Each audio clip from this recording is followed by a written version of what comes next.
الحمد لله وكفى وسلام على عباده الذين اصطفى أما بعد أعوذ بالله من الشيطان الرجيم بسم الله الرحمن الرحيم وكان الله عليما حليما سبحان ربك رب العزة عما يصفون وسلام على المرسلين والحمد لله رب العالمين اللهم صل على سيدنا محمد وعلى آل سيدنا محمد وبارك وسلم اللهم صل على سيدنا محمد وعلى آل سيدنا محمد وبارك وسلم اللهم صل على سيدنا محمد وعلى آل سيدنا محمد وبارك وسلم تحمل اور برداشت اردو زبان میں ہم معنی الفاظ ہیں۔ تحمل کا مادہ حمل ہے، اس کا مطلب ہوتا ہے بوجھ اٹھانا،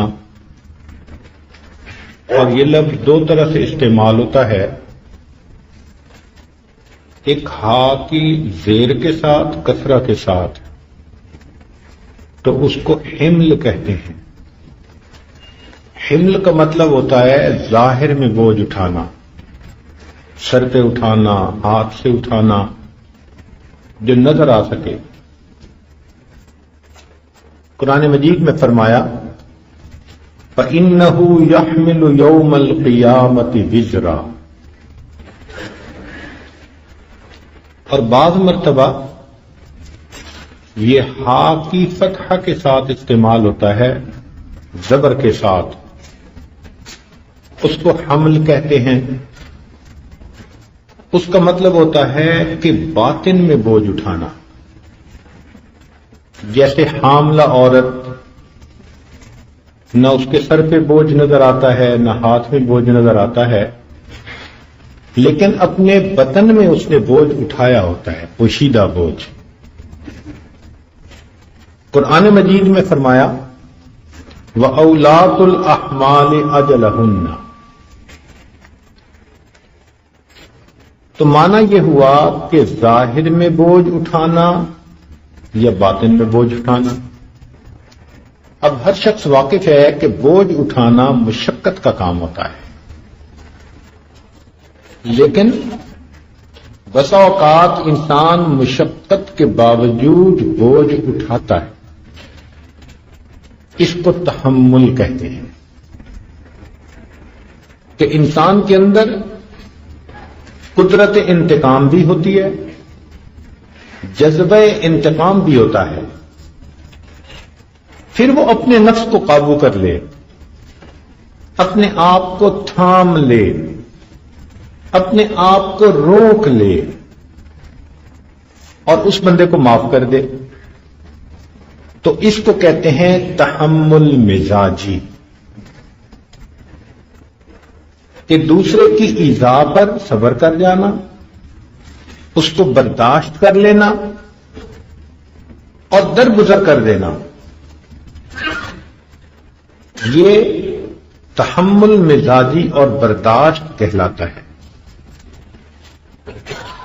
اللہ رب العزت علیم بھی ہیں اور حلیم بھی ہیں۔ اس آیت مبارکہ میں اللہ رب العزت نے ان دو ناموں کو یکجا کر دیا کہ اللہ تعالی علیم بھی ہے اور حلیم بھی ہے۔ راز اس میں یہ ہے کہ ہم تو دوسرے کی غلطی کو اس لیے معاف کر دیتے ہیں کہ ہمیں تھوڑا پتہ ہوتا ہے، 10% انفارمیشن ہوتی ہے غلطی کی اور 90% ہماری آنکھ سے اوجھل ہوتی ہے، ہم معاف کر دیتے ہیں۔ اللہ رب العزت تو بندے کے عیب سے اس وقت واقف ہوتے ہیں جب وہ دل میں گناہ کا ارادہ کرتا ہے. پھر اس نے گناہ کیسے کیا اللہ تعالیٰ اس کو دیکھتے بھی ہیں اور جانتے بھی ہیں. اتنا اللہ رب العزت کا علم اور پھر اس کے اوپر اللہ کا علم، اس پہ بندہ قربان جائے. یہ اللہ ہی کی شان ہے. اس علم کے بعد پھر ایسا علم. آج ہمیں اپنے بچے کی غلطی کا پتہ چلے، ایک مرتبہ سمجھائیں نہ سمجھے تو بچے کو گھر پہ نکالنے سے آمادہ ہو جاتے ہیں کہ اگر اس نے میری بات نہیں ماننی تو یہ اس گھر میں نہیں رہ سکتا. اللہ تعالیٰ تو بندے کے ساتھ ایسا معاملہ نہیں کرتے کہ بندہ اگر گناہ کرے تو اللہ تعالیٰ فرمائے کہ اے میرے بندے میں تیرے رزق کو بند کر دیتا ہوں.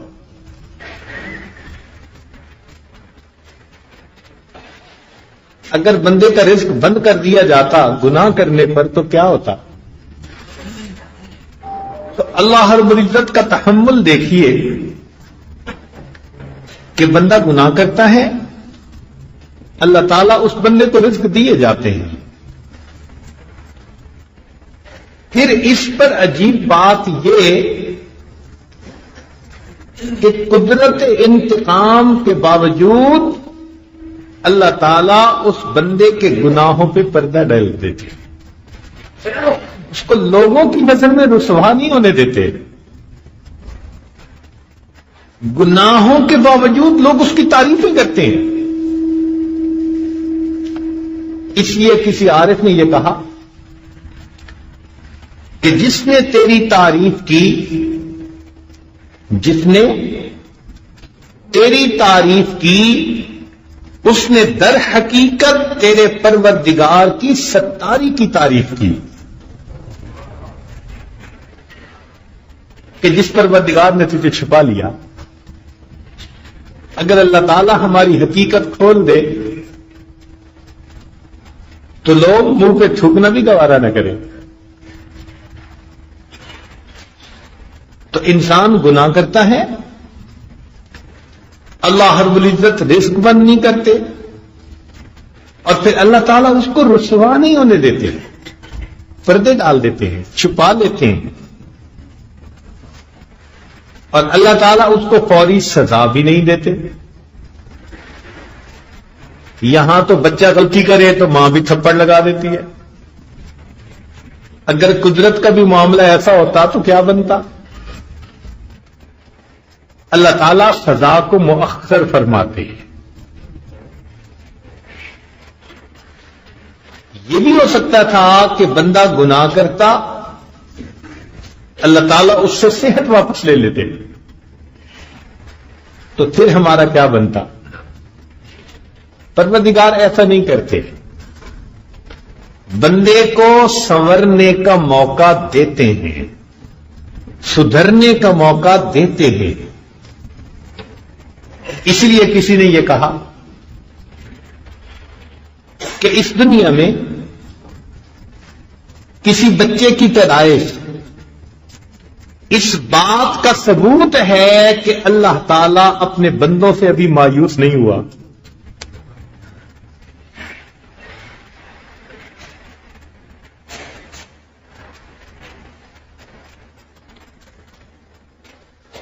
پھر اس امت کے ساتھ اللہ رب العزت کا خصوصی معاملہ. ذرا غور کیجئے، سیدنا آدم علیہ السلام سے بھول ہوئی، نافرمانی کا ارادہ نہیں تھا. وَلَمْ نَجِدْ لَهُ عَزْمًا، اللہ تعالیٰ تصدیق فرماتے ہیں کہ بھول تھی، لیکن اس پر معاملہ کیا ہوا؟ اللہ رب العزت نے جنت کی پوشاک بھی لے لی اور ان کو جنت سے زمین میں بھی اتار دیا. پوشاک بھی اتر گئی اور جنت کے گھر سے نکال کر دنیا میں بھی بھیج دیے گئے. لیکن ہم گنہگاروں کے ساتھ اللہ کا کیا رحمت کا معاملہ ہے. ہم جسم سے کپڑے اتار کر گناہ کرتے ہیں، پروردگار اس جسم پر دوبارہ کپڑے واپس لوٹا دیتا ہے. ہم گھر سے باہر نکل کے گناہ کرتے ہیں، اللہ تعالیٰ پھر ہمیں واپس سلامتی کے ساتھ اپنے گھروں میں لوٹا دیتا. ہمارا پروردگار کتنا رحیم، کتنا حلیم، سبحان اللہ. سیدنا صدیق اکبر اللہ عنہ فرمایا کرتے تھے کہ علم کی زینت علم کے ساتھ مزہ یہ ہے کہ بندے میں یہ دونوں صفتیں جمع ہوں، علم بھی ہو اور علم بھی ہو. آج کل علم کی صفت تو مل جاتی ہے مگر حلم کی صفت بہت کم.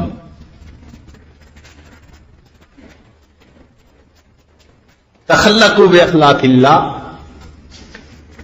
ہمیں چاہیے کہ ہم اپنے آپ کو اللہ تعالیٰ کے اخلاق سے مزین کریں، علم بھی حاصل کریں اور علم بڑھنے کے ساتھ ہمارا علم بھی بڑھنا چاہیے. چنانچہ قرآن مجید نے ہمیں یہی طریقہ سکھایا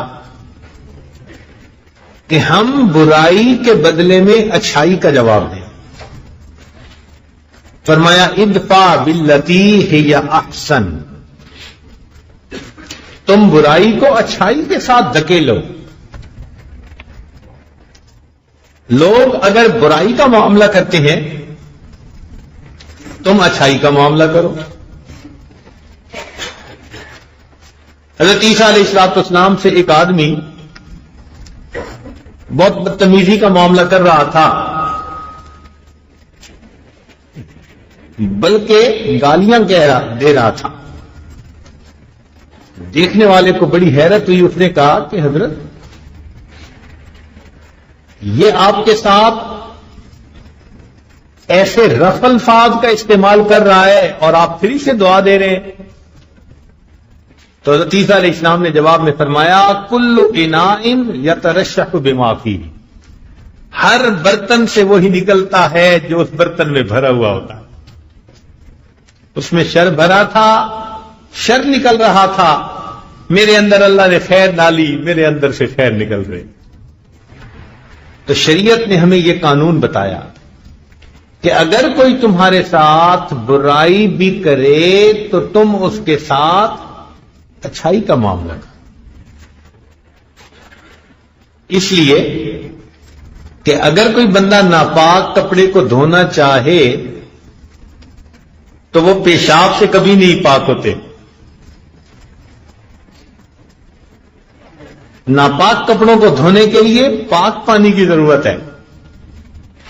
اسی طرح برائی کو ختم برائی کے ذریعے سے نہیں کیا جا سکتا. برائی کو ختم کرنے کے لیے اچھائی کی ضرورت.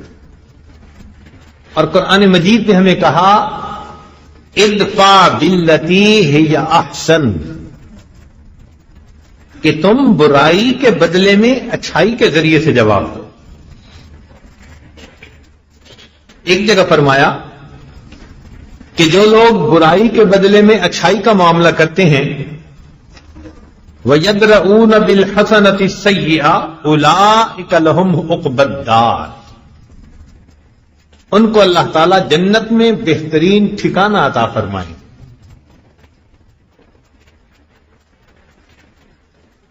اگر کوئی بندہ برائی کا انتقام لینا چاہے تو شریعت نے اجازت دی. کتنی؟ جتنی برائی کی گئی. اینٹ کا جواب پتھر سے نہیں دے سکتے. فرمایا فَإِنْ عَاقَبْتُمْ فَعَاقِبُوا بِمِثْلِ مَا عُوقِبْتُمْ بِهِ، اگر وہ تمہارے ساتھ برائی کا معاملہ کریں تو جتنا کریں تم اتنا جواب دے سکتے ہو. وَلَئِن صَبَرْتُمْ، اور اگر تم صبر کر لو لہو خیر للصابرین، تو صبر کرنے والوں کے لیے یہ بہت اچھی بات ہے۔ تو شریعت نے ہمیں معاف کرنا اور صبر کرنا سکھایا، یہی انسانیت ہے۔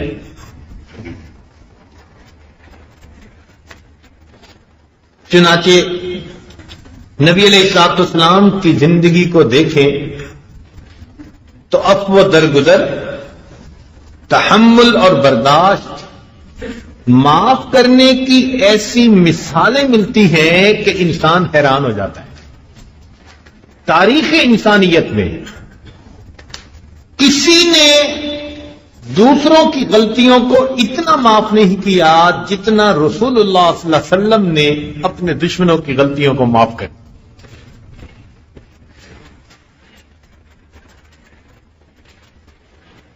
میرے آقا کا یہ عمل ہم سب کے لیے باعث تقلید ہے۔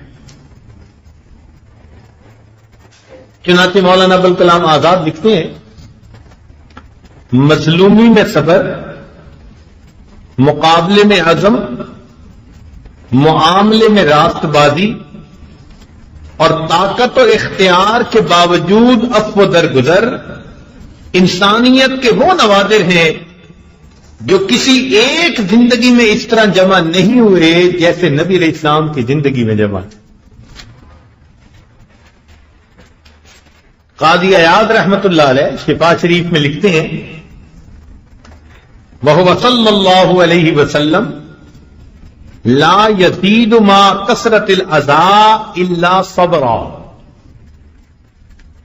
کہ ان کو جتنی دشمن تکلیف پہنچاتے تھے اتنا ان کا صبر بڑھتا تھا۔ وَعَلَى إِسْرَافِ الْجَاهِلِ إِلَّا حِلْمًا، اور جاہل جتنا ان کے ساتھ جہالت کا معاملہ کرتے تھے ان کا حلم اتنا زیادہ ہو جاتا تھا۔ آپ نے دیکھا ہوگا کہ قوت برداشت کا سب سے زیادہ مظاہرہ انسان کا اپنے قریب والوں کے ساتھ ہوتا ہے، بیوی بچوں کے ساتھ، ماتحتوں کے ساتھ، نوکروں خادموں کے ساتھ۔ نبی علیہ الصلوۃ والسلام کی مبارک زندگی میں دیکھیں، جتنا جو قریب تھا اتنا وہ نبی علیہ الصلوۃ والسلام سے زیادہ محبت کرنے والا، زیادہ قربان ہونے والا۔ انس رضی اللہ تعالیٰ عنہ کہتے ہیں کہ میں نبی علیہ الصلوۃ والسلام کی خدمت میں آیا لڑکپن میں، اور 10 سال نبی علیہ السلام کی خدمت میں رہا۔ 10 سال میں نبی علیہ الصلوۃ والسلام نے نہ کبھی مجھے مارا، نہ مجھے کبھی ڈانٹا، نہ مجھے کوئی دھمکایا۔ 10 سال میں ایک مرتبہ بھی ایسی نوبت نہیں آئی۔ سبحان اللہ، تربیت کا انداز دیکھیے۔ ہمارا معاملہ ہو تو ہم تو ہر دوسرے چوتھے دن ایسی تیکھی نظروں سے بچوں کو دیکھتے ہیں، بیوی کو دیکھتے ہیں کہ ہمارے بس میں ہوتا تو ہم ان کو روئے زمین کی بجائے زیر زمین ہی بھیج دیتے۔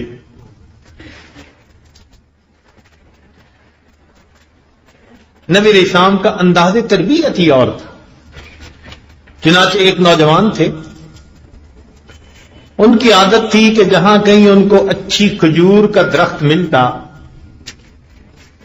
وہ کھجور توڑ کے کھا لیتے تھے۔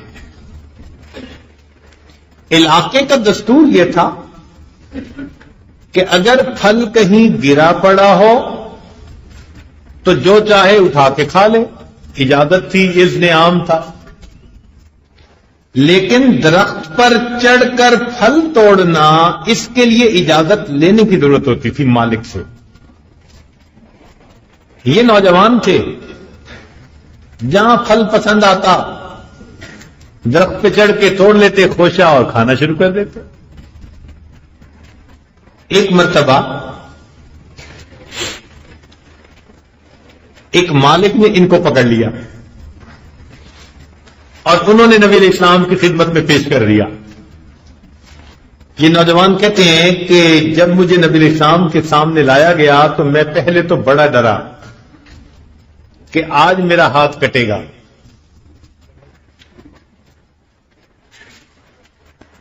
لیکن جب اس مالک نے بتایا کہ یہ نوجوان میری کھجوریں چوری کرتا ہے، توڑتا ہے، تو نبی علیہ السلام نے میری طرف دیکھا اور مجھے بلایا. میں جب قریب گیا تو نبی علیہ السلام نے شفقت کا ہاتھ میرے سر پر رکھا.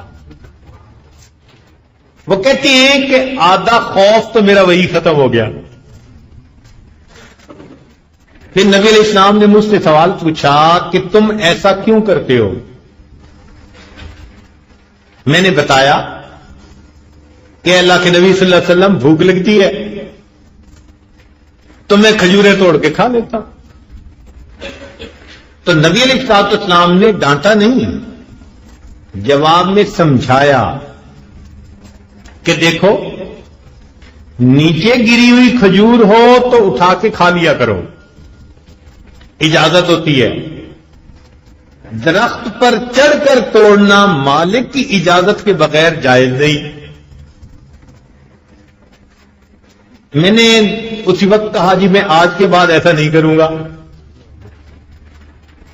نبی علیہ السلام نے جب میری زبان سے یہ بات سن لی تو آپ خوش ہوئے اور پھر نبی علیہ السلام نے مجھے دعا دی، اے اللہ اس کے فقر کو ختم کر دے، اس کی بھوک کو ختم کر دے. کہتے ہیں کہ نبی علیہ السلام کی زبان سے دعا سننے کے بعد میرے دل میں ایسی ٹھنڈک پڑی کہ اس کے بعد میں نے زندگی میں کبھی یہ عمل دوبارہ نہیں کیا. یہ اصلاح ہوتی ہے کہ سانپ بھی مر جائے اور لاٹھی بھی نہ ٹوٹے. اور ہم اصلاح کیسے کرتے ہیں؟ سبحان اللہ.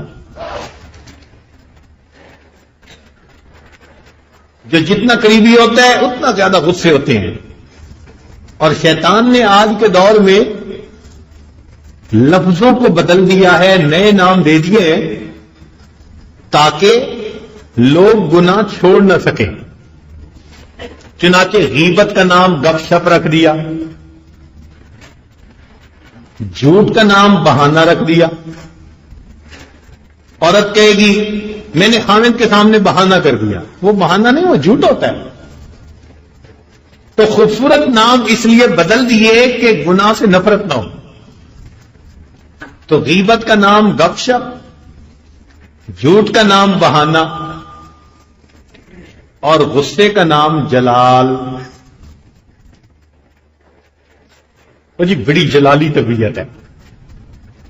شیطان ذہن میں یہ نہیں ڈالے گا کہ تجھے بے جا غصہ آتا ہے، بڑا جلال.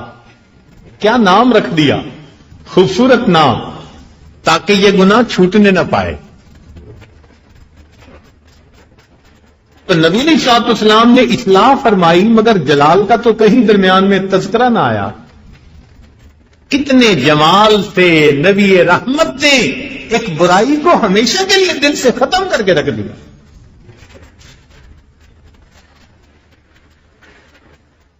تو آپ صلی اللہ علیہ وسلم کی مبارک زندگی کو دیکھیں، عفو در گزر. تو سب سے زیادہ برداشت کی ضرورت اہل خانہ کے ساتھ، بچوں کے ساتھ، ماتحتوں کے ساتھ آتی ہے. نبی علیہ السلام کا ماتحتوں کا ساتھ یہ معاملہ، اہل خانہ کے ساتھ سبحان اللہ، اس سے بھی بڑھ کر رحیم و کریم. چنانچہ عائشہ صدیقہ رضی اللہ تعالیٰ عنہ فرماتی ہے کہ کبھی کسی بات پر اگر میں غصے میں آ جاتی تو نبی علیہ السلام مسکرا کر میری طرف دیکھتے اور فرماتے، اے منی سی عائشہ. عمر چھوٹی تھی نا، اے منی سی عائشہ.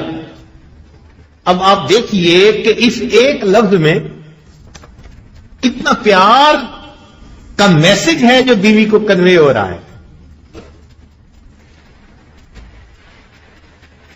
چنانچہ ایک مرتبہ عائشہ صدیقہ رضی اللہ تعالیٰ عنہ کسی بات پر نبی علیہ الصلوۃ والسلام سے گفتگو کر رہی تھی. سیدنا صدیق اکبر بھی تشریف لے آئے. نبی علیہ السلام نے فرمایا ابو بکر ہمارے درمیان فیصلہ کر دو. ان کا بہت اچھا. معاملہ کیا؟ تو آپ نے فرمایا کہ عائشہ تم بتاؤ گی یا میں بتاؤں؟ ان کا نہیں آپ بتائیں مگر ٹھیک ٹھیک بتائیں. بیوی ہے نا, ناز کا تعلق ہوتا ہے. تو جیسے ہی انہوں نے کہا نا کہ آپ بتائیں مگر ٹھیک ٹھیک بتائیں, تو ابو بکر صدیق لانا تو والد تھے, ان کو غصہ آیا. انہوں نے ایک تھپڑ لگا کے کہا کہ تجھے تیری ماں روئے, کیا نبی علیہ السلام ٹھیک ٹھیک نہیں بتائیں گے؟ اب جب تھپڑ پڑا تو عائشہ صدیقہ لانا نبی علیہ السلام کے پیچھے آگے چھپ گئی کہ ابو سے دوسرا تھپڑ نہ پڑ جائے. نبی علیہ السلام نے فرمایا ابو بکر ہم نے آپ سے فیصلہ کروانا تھا, کسی کو صدا تو نہیں دلوانی تھی. اچھا آپ جائیں, ہم اپنا فیصلہ خود کر لیتے ہیں. صدیق اکبر چلے گئے. نبی علیہ السلام نے مڑ کر عائشہ صدیق لانا کی طرف دیکھا اور فرمایا کہ دیکھا دوسرے تھپڑ سے تجھے میں نے بچایا نا. اتنی بات سے وہ جو آپس کی بات تھی وہ ختم ہو گئی. تو نبی علیہ السلام اپنے اہل خانہ کے ساتھ بہت تحمل, بردباری اور برداشت کا معاملہ فرماتے تھے. عائشہ صدیقہ رضی اللہ عنہا روایت فرماتی ہیں کہ نبی علیہ السلام نے پوری زندگی اپنی ذات کے لیے کبھی کسی سے انتقام نہیں لیا. پوری زندگی.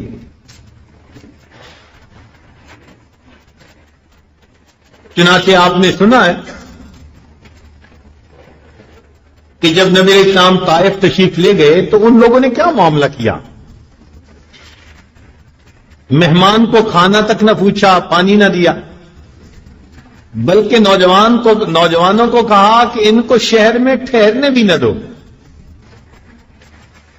نوجوانوں نے پتھر مارے, نالین مبارک لہو سے بھر گئے. اللہ کے محبوب صلی اللہ علیہ وسلم اتنے تھکے ہوئے تھے, بیٹھنا چاہتے تھے, وہ نوجوان پھر آپ کو اٹھا دیتے تھے. اتنی ایذا پہنچائی کہ 9 سال کے بعد ایک مرتبہ عائشہ صدیقہ رضی اللہ تعالیٰ عنہا نے پوچھا اے اللہ کے نبی صلی اللہ علیہ وسلم آپ کی زندگی میں سب سے زیادہ مشقت بھرا, تکلیف بھرا دن کون سا تھا؟ تو نبی علیہ السلام نے فرمایا کہ عائشہ وہ طائف کا دن تھا, 9 سال گزر گئے, مجھے آج تک اس کی تکلیف یاد ہے. تو 9 سال تک تکلیف یاد رہی. اتنی تکلیف تو دی تھی نا. اور جب آپ شہر سے باہر آئے, فرشتے آئے. جبرائیل علیہ السلام نے کہا کہ اللہ کے نبی صلی اللہ علیہ وسلم یہ پہاڑوں کا فرشتہ ہے, آپ اجازت دیں تو 2 پہاڑوں کو ٹکرا کر پوری بستی کا نام و نشان مٹا دیا جائے. نبی علیہ السلام نے فرمایا نہیں, اگر یہ لوگ ایمان نہیں لائے ہو سکتا ہے ان کی اولادوں میں اللہ ایسے لوگ پیدا کر دے جو میرے اس کلمے کو قبول کرنے والے بن جائیں. بد دعا کے موقع پر دعا کر دینا یہ میرے آقا کی شان تھی. ورنہ عام دستور تو یہ تھا کہ ان کی تکلیف پہ بد دعا کے الفاظ نکلتے, لیکن بد دعا کے موقع پر دعائیں دینا سبحان اللہ. چنانچہ غزوہ احد میں جب کفار نے زور کیا, نبی علیہ السلام کے دندان مبارک بھی شہید ہوئے, اور بالآخر اللہ نے کافروں کو بھاگنے پر مجبور کر دیا. تو صحابہ کرام موجود ہیں، انہوں نے آپ کو اس حالت میں دیکھا تو ایک صحابی نے کہا کہ اے اللہ کے نبی صلی اللہ علیہ وسلم، ان کافروں کے لیے بد دعائی کر دیجیے۔ نبی اسلام نے فرمایا کہ میں لعنت کرنے والا بنا کر نہیں بھیجا گیا۔ اور پھر اس وقت نبی علیہ السلام نے فرمایا اللہم اہد قومی فإنہم لا یعلمون، اللہ میری قوم کو ہدایت دے کہ یہ مجھے جانتے پہچانتے نہیں۔ جو آسی کو کملی میں اپنی چھپا لے، جو دشمن کو بھی زخم کھا کر دعا دے، اسے اور کیا نام دے گا زمانہ، وہ رحمت نہیں ہے تو پھر اور کیا۔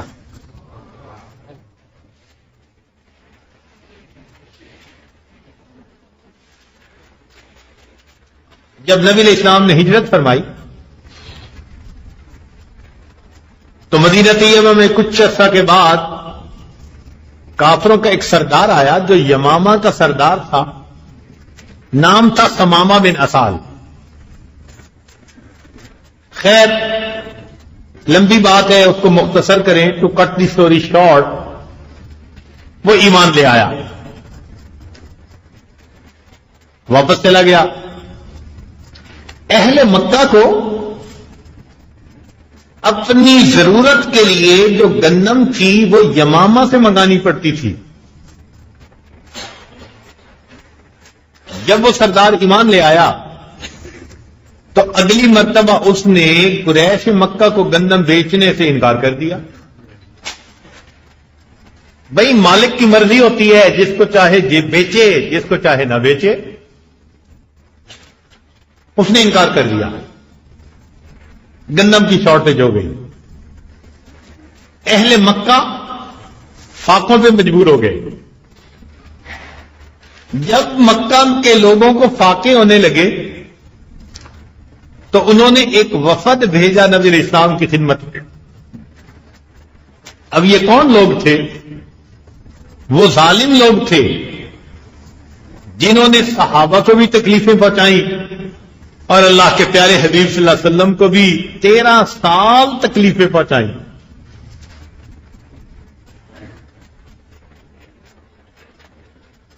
یہ وہ لوگ تھے، چنانچہ انہوں نے ریکویسٹ کی کہ جی ہم لوگ تو فاقوں پہ مجبور ہو گئے، آپ ہی اس بندے کو کہہ دیں کہ یہ ہمیں گندم دے دے۔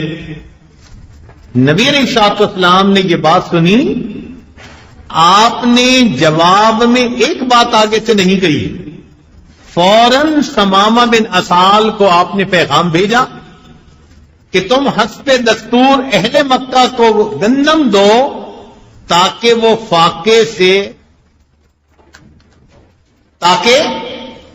فاقوں میں سے مجبور نہ ہو جائیں۔ چنانچہ نبی علیہ السلام کے حکم پر گندم ان لوگوں کو پہنچائی گئی جو نبی علیہ الصلوۃ والسلام کی مبارک جان کے دشمن تھے۔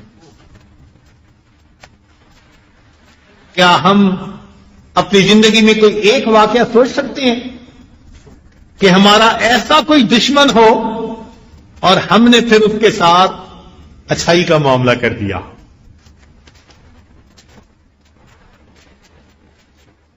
نبی علیہ الصلوۃ والسلام کی بڑی صاحبزادی سیدہ زینب رضی اللہ تعالی عنہا،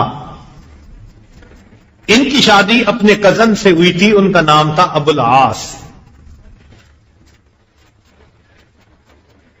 ایک موقع پر ابو العاص نے ان کو اجازت دے دی کہ آپ چاہیں تو میرے پاس مکہ مکرمہ میں رہیں اور چاہیں تو مدینہ ہجرت کر کے چلی جائیں۔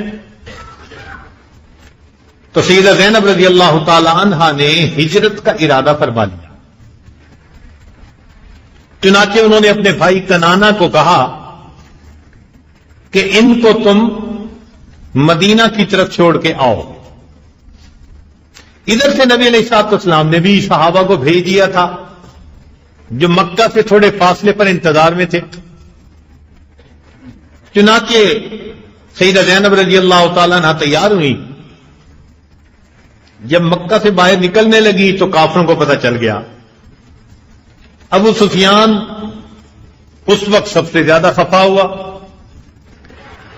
کہ یہ تو قریش مکہ کی بڑی بے عزتی ہے کہ مسلمانوں کے پیغمبر اسلام کی بیٹی دن دہاڑے اتنی جرت کے ساتھ چلی جائیں اور ہم اس کا راستہ نہ روک سکیں. چنانچہ وہ آیا کہ ہم ان کو جانے نہیں دیں گے. اس موقع پر ایک نوجوان تھا، حبار ابن الاسود اس کا نام تھا. وہ رشتے میں قدم بنتا تھا سیدہ زینب رضی اللہ تعالی عنہا کا. اور جتنے قریبی رشتہ دار ہوتے ہیں نا، موقع پہ کئی مرتبہ تکلیفیں دینے کا وہی سبب بنتے ہیں. اب یہ آ گیا اور اس نے آ کر کیا کیا کہ سیدہ زینب رضی اللہ تعالیٰ عنہ کی جو سواری تھی اس کے پاؤں پر، ٹانگ پر اس نے وار کیا. جب سواری پر زخم لگا، وار ہوا تو اونٹنی بدکی اور سیدہ زینب اونٹ کے اوپر سے نیچے آ کر گری. اس وقت امید کے ساتھ بھی تھی، نیچے چٹان پتھریلی زمین تھی. چنانچہ حاملہ حالت میں اگر اونٹ کی بلندی سے عورت گرے تو کیا ہوتا ہے؟ وہی ہوا کہ بالآخر مس کیریج ہوا، حمل ضائع ہو گیا. اتنی تکلیف. خیر، ابو سفیان نے کہا کہ بھئی آج ان کو تم واپس لے جاؤ اور کل چپکے سے ان کو یہاں سے نکال دینا، ہم پھر اس وقت اس کا راستہ نہیں روکیں گے.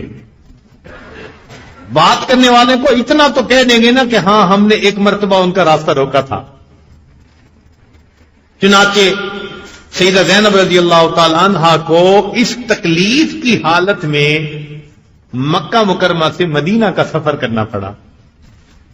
اس زمانے میں 15 دن لگا کرتے تھے سواری پر. سوچیں، ایسی تکلیف اور پھر مشقت بھرا سفر. چنانچہ سیدہ زینب رضی اللہ تعالیٰ عنہا جب مدینہ طیبہ پہنچی تو تکلیف سے ان کی حالت بہت بری ہو چکی تھی. نبی علیہ السلام نے اپنی بیٹی کو، جگر گوشہ کو اس تکلیف کی حالت میں دیکھا تو مبارک آنکھوں سے آنسو آ گئے اور فرمایا کہ میری اس بیٹی کو دین کی خاطر جتنا ستایا گیا اتنا کسی دوسرے کو نہیں ستایا گیا. اور یہی زخم بالآخر ان کے لیے بعد میں وفات کا ذریعہ بنا. اب سوچئے کہ جس بندے نے ایسا زخم لگایا کہ بیٹی کی موت ہو جائے، وہ کتنا بڑا دشمن ہوتا ہے. بندے کا بس چلے تو کیا کرے اس کے ساتھ؟ جی تو یہی چاہتے ہیں نا کہ گلا گھونٹ دے، اس کا سر اس کے جسم سے جدا کر دے. لیکن ہوا کیا کہ جب مکہ فتح ہوا تو حبار ابن الاسود اس کو اپنے کیے کا پتہ تھا. وہ جدہ کی طرف بھاگا کہ میں کسی دوسرے ملک چلا جاؤں. راستے میں خیال آیا کہ میں نے کیا تو کیا، مگر سنا یہ ہے کہ مسلمانوں کے پیغمبر اسلام تو بہت معاف کرنے والے ہیں، چلو آزما لیتا ہوں. وہ واپس آیا اور نبی علیہ الصلوۃ والسلام کے سامنے آتے ہی اس نے کہا جی کہ آپ مجھے معاف کر دیں، میں نے واقعی بہت برا کیا تھا، میں غلطی تسلیم کرتا ہوں. اللہ کے پیارے حبیب صلی اللہ علیہ وسلم نے اپنی بیٹی کے اس قاتل کے گناہ کو بھی معاف فرما دیا.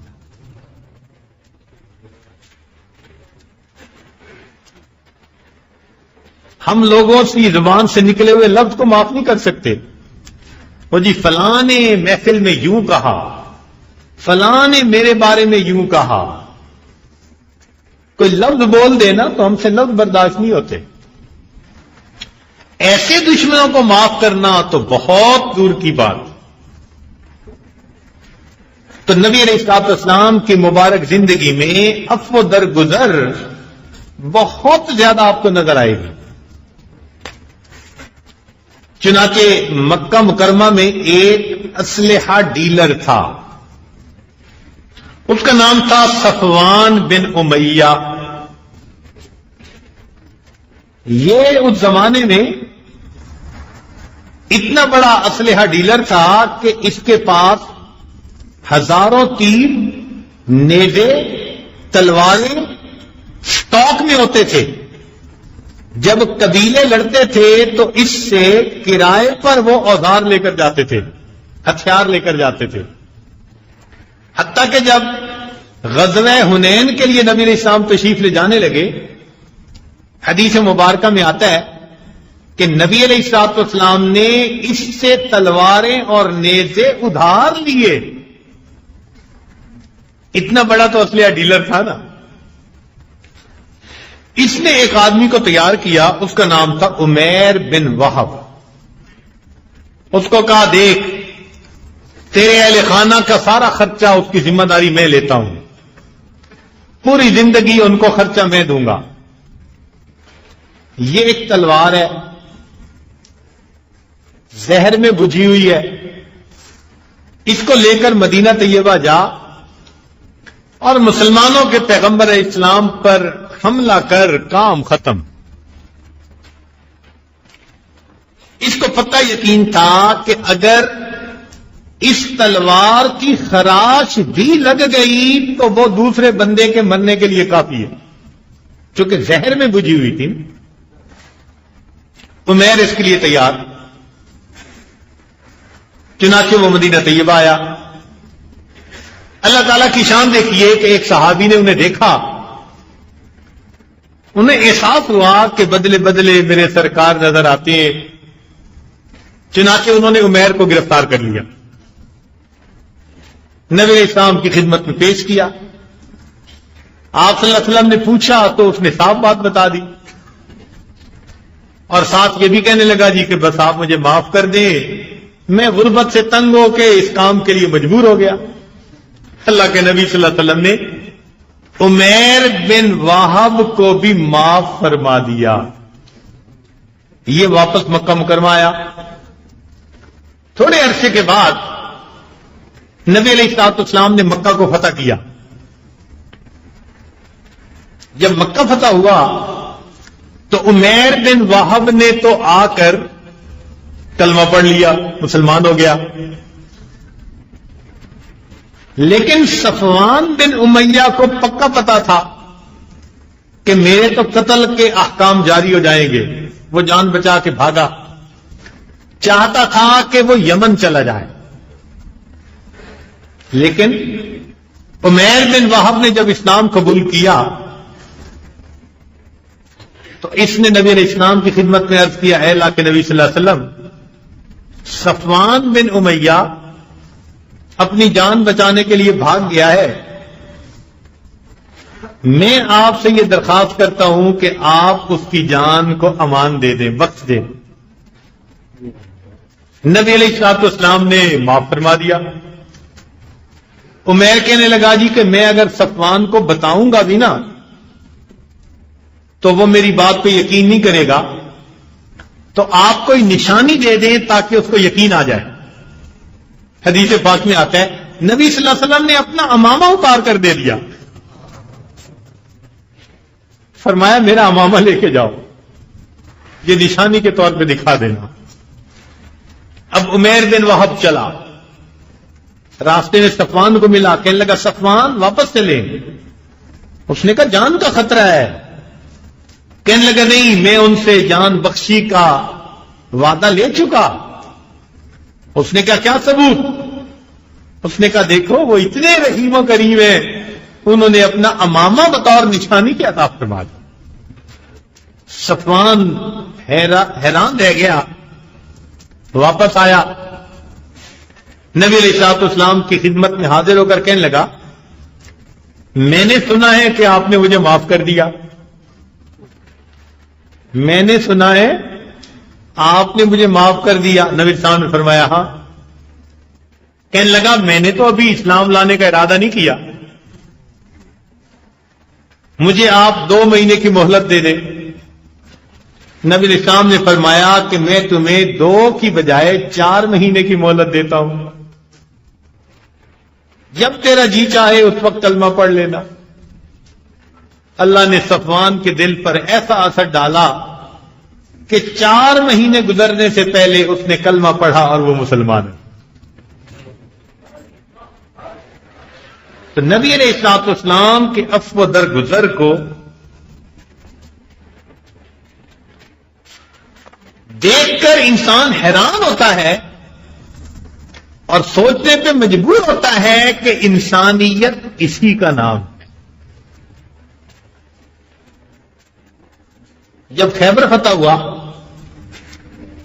تو ایک یہودیہ عورت نے نبی علیہ الصلوۃ والسلام کو ایک روٹی بھجوائی کھانے کے لیے جس میں زہر تھی. ایک لقمہ نبی علیہ السلام نے منہ میں دیا اور آپ نے فوراً پہچان لیا، لیکن زہر اپنا اثر تو کر گیا تھا. یہودی عورت کو پکڑا گیا، اس نے اپنا جرم تسلیم کر لیا، لیکن اس نے معافی مانگی. اللہ کے پیارے حبیب صلی اللہ علیہ وسلم نے اس یہودی عورت کو بھی معاف فرما دیا.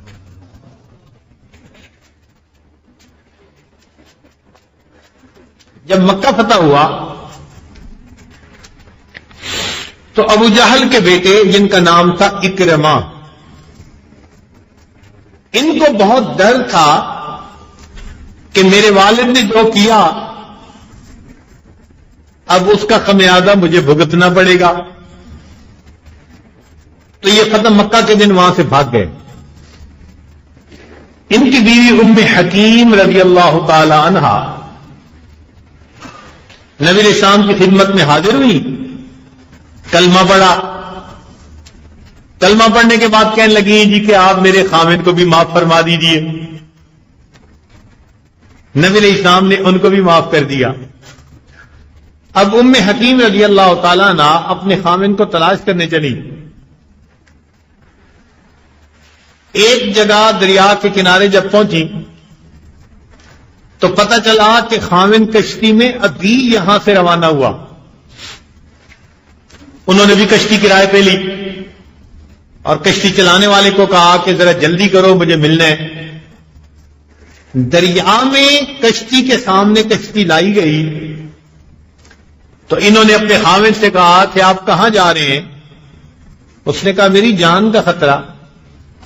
کہنے لگی کہ میں تمہاری جان کی امان لے کر آئی ہوں، چلو واپس اپنے گھر چلتے ہیں، وہی زندگی گزاریں. چنانچہ اکرمہ رضی اللہ تعالیٰ عنہ واپس آ گئے. نبی علیہ السلام کے سامنے حاضر ہوئے، ابھی دور تھے. ایک صحابی کی نظر پڑی تو وہ صحابی دوڑ کر نبی علیہ السلام کی خدمت میں حاضر ہوئے کہ آپ کو بتائیں کہ ابو جہل کا بیٹا آیا، اتنا بڑا دشمن. نبی علیہ السلام لیٹے ہوئے تھے. جیسے ہی صحابی نے کہا کہ جی اکرمہ آئے ہیں تو نبی علیہ السلام لیٹے ہوئے جلدی سے اٹھے. سر پر امامہ بھی رکھنے کا وقت نہ ملا اور فوراً باہر نکل کر فرمایا اے مہاجر سوار تیرا آنا مبارک ہو. یہ ابو جہل وہی تھا جس نے نبی علیہ السلام کو شہید کرنے کی پلاننگ بنائی تھی. اس کے بیٹے کے ساتھ بھی ایسا عفو درگزر کا معاملہ. ابو سفیان کو دیکھ لیجئے، نبی علیہ السلام کو شہید کرنے کے مشورے میں بھی وہ موجود، اور جنگ خندق میں تو وہ کافروں کے بڑے لیڈر بن کر آئے. اب جان کا ایسا دشمن. فتح مکہ کے دن نبی علیہ السلام نے ان کو بھی معاف کر دیا، بلکہ ساتھ یہ بھی کہا کہ من دخل دار ابی سفیان کان آمنا، جو ابو سفیان کے گھر میں داخل ہو گیا وہ بھی امان پا گیا. ابو سفیان کی بیوی کا نام تھا ہندا. یہ جابرہ عورت تھی بہت ہی زیادہ. چنانچہ اس نے اپنے غلام وحشی کے ذریعے سیدنا حمزہ رضی اللہ تعالیٰ عنہ کو شہید کروایا تھا جنگ احد میں. اس نے منت مانی ہوئی تھی.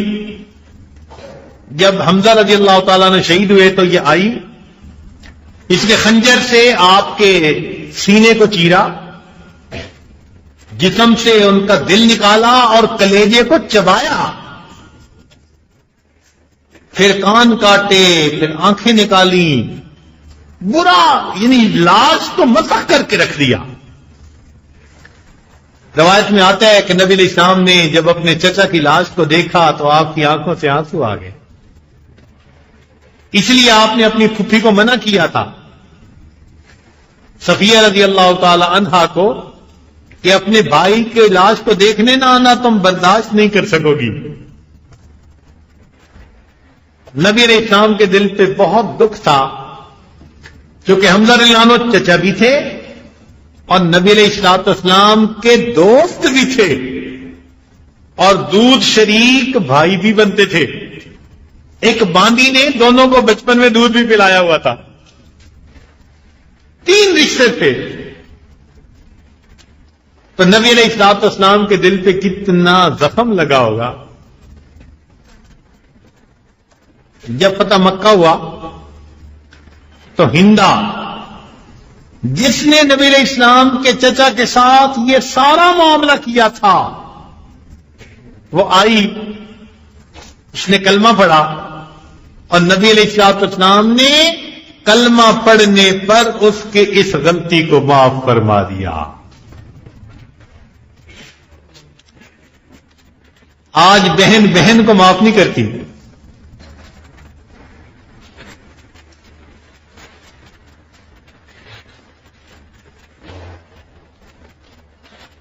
آج ایک بھائی دوسرے بھائی کو معاف نہیں کرتا. نبی علیہ الصلوۃ والسلام ایسے جان کے دشمنوں کو بھی معاف فرما دیتے تھے. اور پھر اس سے بھی ایک بڑھ کر بات دیکھیے کہ وہ وحشی جس نے سیدنا حمزہ رضی اللہ تعالیٰ عنہ کو شہید کیا تھا, پہلے تو اس نے بھی بھاگنے کی سوچی, پھر کہنے لگا کہ نہیں. چنانچہ نبی علیہ السلام تشریف فرما تھے, وہ آپ صلی اللہ علیہ وسلم کی پشت کی طرف سے آئے اور آ کر اونچا کلمہ پڑھ دیا. نبی علیہ السلام نے جب پیچھے مڑ کر دیکھا تو وحشی, لیکن کلمہ پڑھ چکے تھے, اب مسلمان ہو گئے تھے.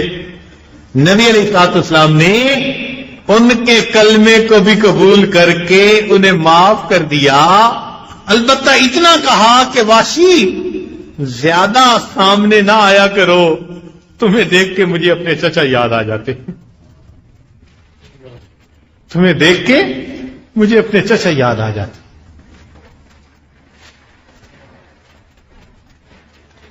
تو نبی علیہ السلام کی مبارک زندگی میں عفو و درگزر کی ہزاروں مثالیں آپ کو ملیں گی. تاریخ انسانیت میں کوئی دوسری ایسی مثال نہیں کہ کسی نے اپنے دشمنوں کو اتنا معاف کیا.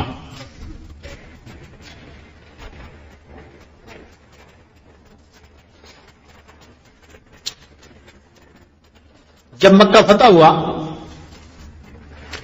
تو نبی علیہ الصلوۃ والسلام نے عثمان بن طلحہ کو بلوایا. یہ وہ شخص تھا جس کے پاس بیت اللہ کی کنجی تھی. جب وہ آئے تو نبی علیہ السلام نے فرمایا کہ بیت اللہ کی کنجی دو. اس نے دی. نبی علیہ الصلوۃ والسلام نے بیت اللہ کا دروازہ کھلوایا, اندر تشریف لے گئے. ابو بکر عمر رضوان اللہ علیہم وہ بھی ساتھ تھے. جب آپ نے بیت اللہ کے اندر دعا مانگ لی, عبادت کر لی, تو باہر نکلنے لگے تو جو جلیل القدر صحابہ ساتھ تھے ان میں سے ہر ایک کے دل میں تمنا تھی کہ یہ کنجی ہمیں ملے. اور دنیا کا دستور بھی یہی ہے کہ کسی کو حکومت ملتی ہے تو وہ اس کو نوازتا ہے جو اس کا اپنا ہوتا ہے, اور جو مخالف ہو تو اس کے منہ سے تو لقمہ بھی چھیننے کی کوشش کی جاتی ہے. سیدنا عباس عنہ تھے، سیدنا علی رضی اللہ تعالیٰ عنہ تھے، حضرت عثمان غنی، سیدنا عمر عنہ، سیدنا صدیق اکبر، یہ سب جلیل القدر صحابہ موجود تھے. اور ہر ایک کے دل میں یہ تمنا تھی کہ بیت اللہ کی کنجی ہمیں دی جائے، کنجی بردار بننے کی سعادت ہمیں نصیب ہو جائے. نبی علیہ السلام نے بیت اللہ کا دروازہ بند کروایا، باہر آئے، عثمان بن طلحہ کھڑا تھا. نبی علیہ السلام نے اسے بلا کر فرمایا کہ عثمان، تجھے وہ ہجرت والا دن یاد ہے جب میں مکہ مکرمہ سے مدینہ جانا چاہتا تھا اور میرے دل کی بڑی تمنا تھی کہ میں بیت اللہ کے اندر داخل ہو کے اپنے رب کی عبادت کروں. اس وقت میں نے تمہیں کہا تھا کہ بیت اللہ کا دروازہ کھولو، اور تم نے کھولنے سے انکار کر دیا تھا. اور میں نے یہ الفاظ کہے تھے کہ ایک وقت آئے گا جس حیثیت سے تم کھڑے ہو اس حیثیت میں میں ہوں گا، اور جس میں میں کھڑا ہوں اس حیثیت میں تم ہوگے. عثمان، میرے اللہ نے میری بات کو پورا فرما دیا. آج تیرے ہاتھ خالی ہیں، بیت اللہ کی کنجیاں میرے ہاتھ میں ہیں، لیکن عثمان، میں تیرے ساتھ وہ نہیں کروں گا جو تو نے میرے ساتھ کیا. میں بیت اللہ کی چابی واپس تمہیں دیتا ہوں، یہ قیامت تک تمہاری نسل میں باقی رہے گی. اللہ اکبر کبیرہ. اصف در گزر کی ایسی مثالیں تاریخ انسانیت پیش کر نہیں سکتی.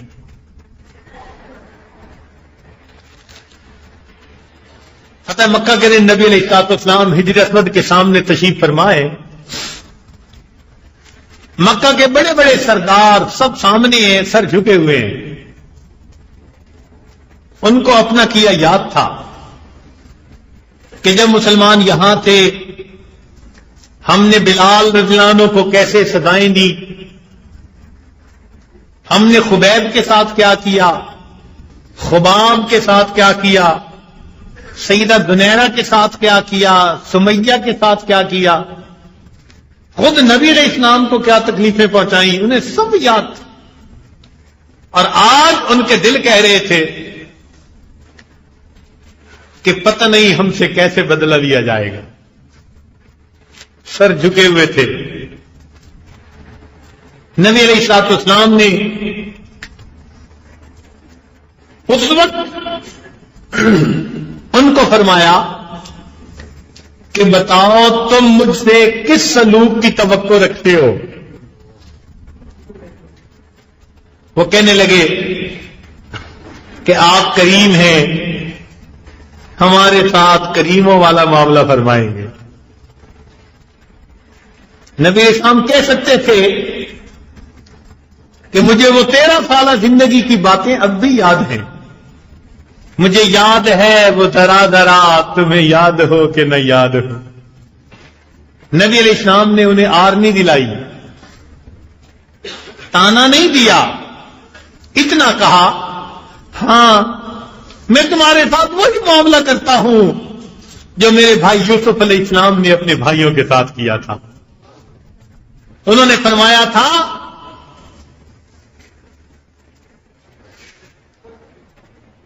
لا تثریب علیکم اليوم اذهبوا انتم الطلقاء. نبی علیہ السلام نے ان تمام سرداران قریش کی تمام غلطیوں کو معاف فرما دیا. آج ہم ذرا ذرا سی بات پہ بفر جاتے ہیں، آپے میں نہیں رہتے. خامد ہو طلاق کی دھمکی معمولی بات پہ،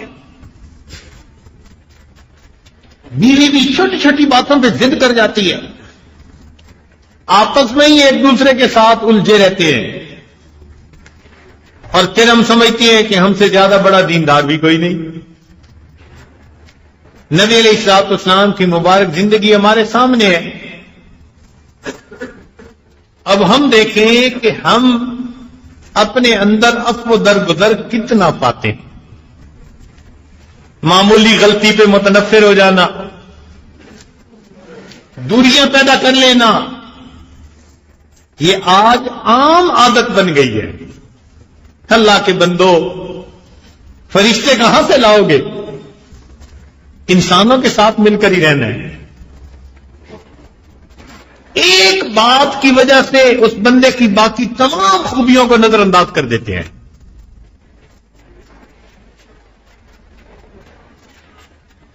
خاوند کی ایک غلطی پر بیوی ایسے معاملہ کرتی ہے جیسے کبھی اس نے اس کے ساتھ خیر دیکھی ہی نہیں.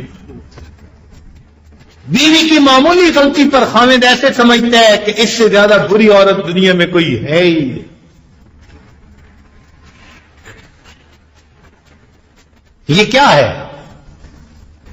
اس کو تربیت نہیں کہتے، حسن اخلاق نہیں کہتے. یہ انسانیت کم ہے، حیوانیت زیادہ.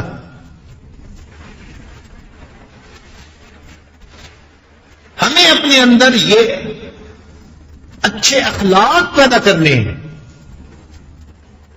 ہم درگزر کا معاملہ کر دیں تاکہ اللہ تعالیٰ اس کے بدلے قیامت کے دن ہمارے قصوروں کو بھی جلدی معاف کر دے.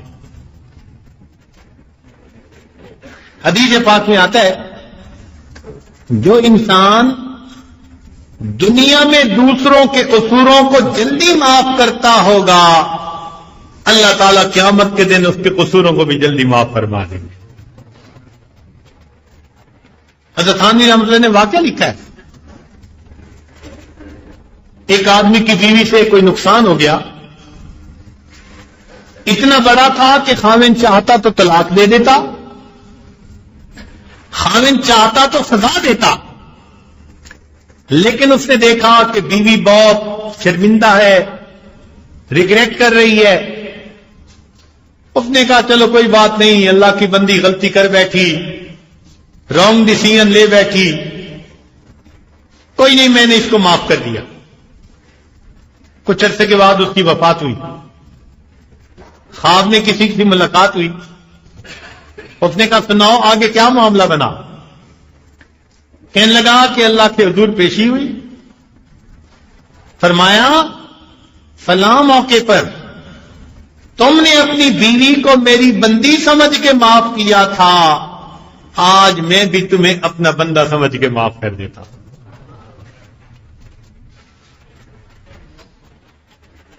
ہم اللہ کے بندوں کو معاف کر دیں گے، اللہ تعالی ہماری غلطیوں کوتاہیوں کو بھی جلدی معاف فرما دے.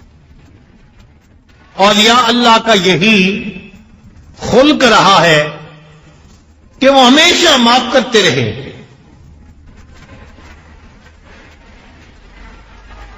ہم ایک دوسرے کو برداشت کرنا سیکھیں.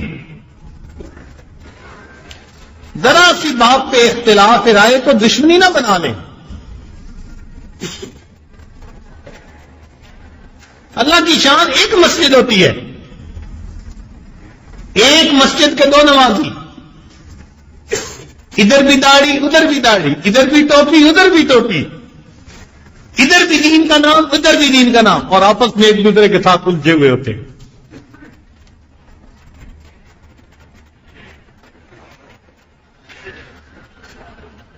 ایسے لگتا ہے کہ معاف کرنا ہمیں آتا ہی نہیں.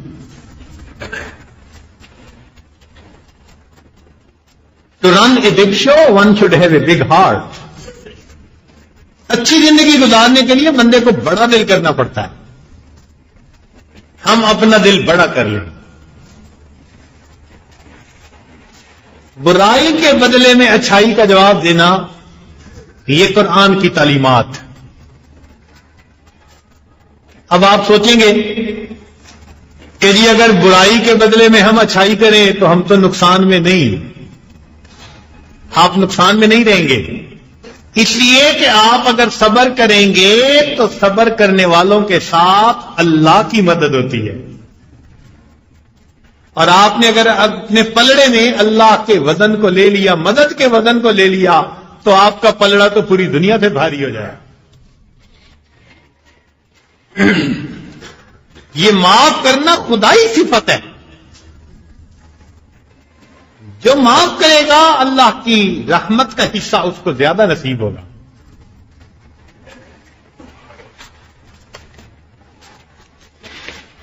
ہاں، لوگوں کے شر سے بچنے کے لیے قرآن مجید کی صورتیں پڑھ لیجئے، آیات پڑھ لیجئے، تاکہ اللہ تعالیٰ ان کے شر سے ہمیں بچائے رکھے.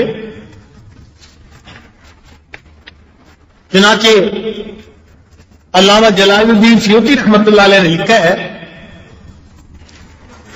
کہ عشرۃ اشیاء تمنع عشرۃ اشیاء، کہ 10 چیزوں سے 10 چیزیں رک جاتی ہیں، یا 10 چیزیں 10 چیزوں کو روک دیتی ہیں. ذرا دل کے گانوں سے سنیے،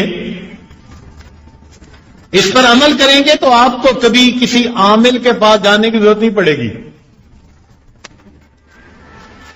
فرمایا الفاتحۃ تمنع غضب الرب، سورہ فاتحہ کوئی کثرت سے پڑھے تو اللہ کے غصے سے بچ جاتا ہے.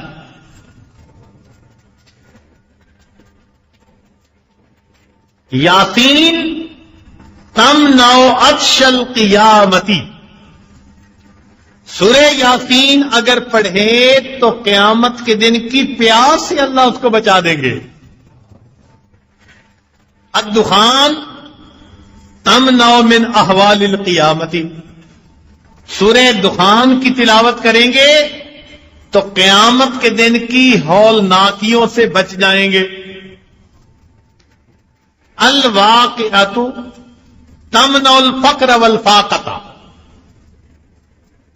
سورہ واقعہ فقر اور فاقہ سے انسان کو بچا لیتا ہے. جو لوگ مقروض ہیں یا جن کو اپنے رزق کی کمی کا شکوہ ہی رہتا ہے،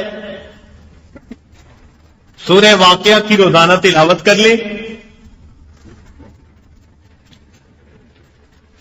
الملک تمنع عذاب القبر، سورہ ملک روزانہ پڑھ لینا قبر کے عذاب کو روک دیتا ہے.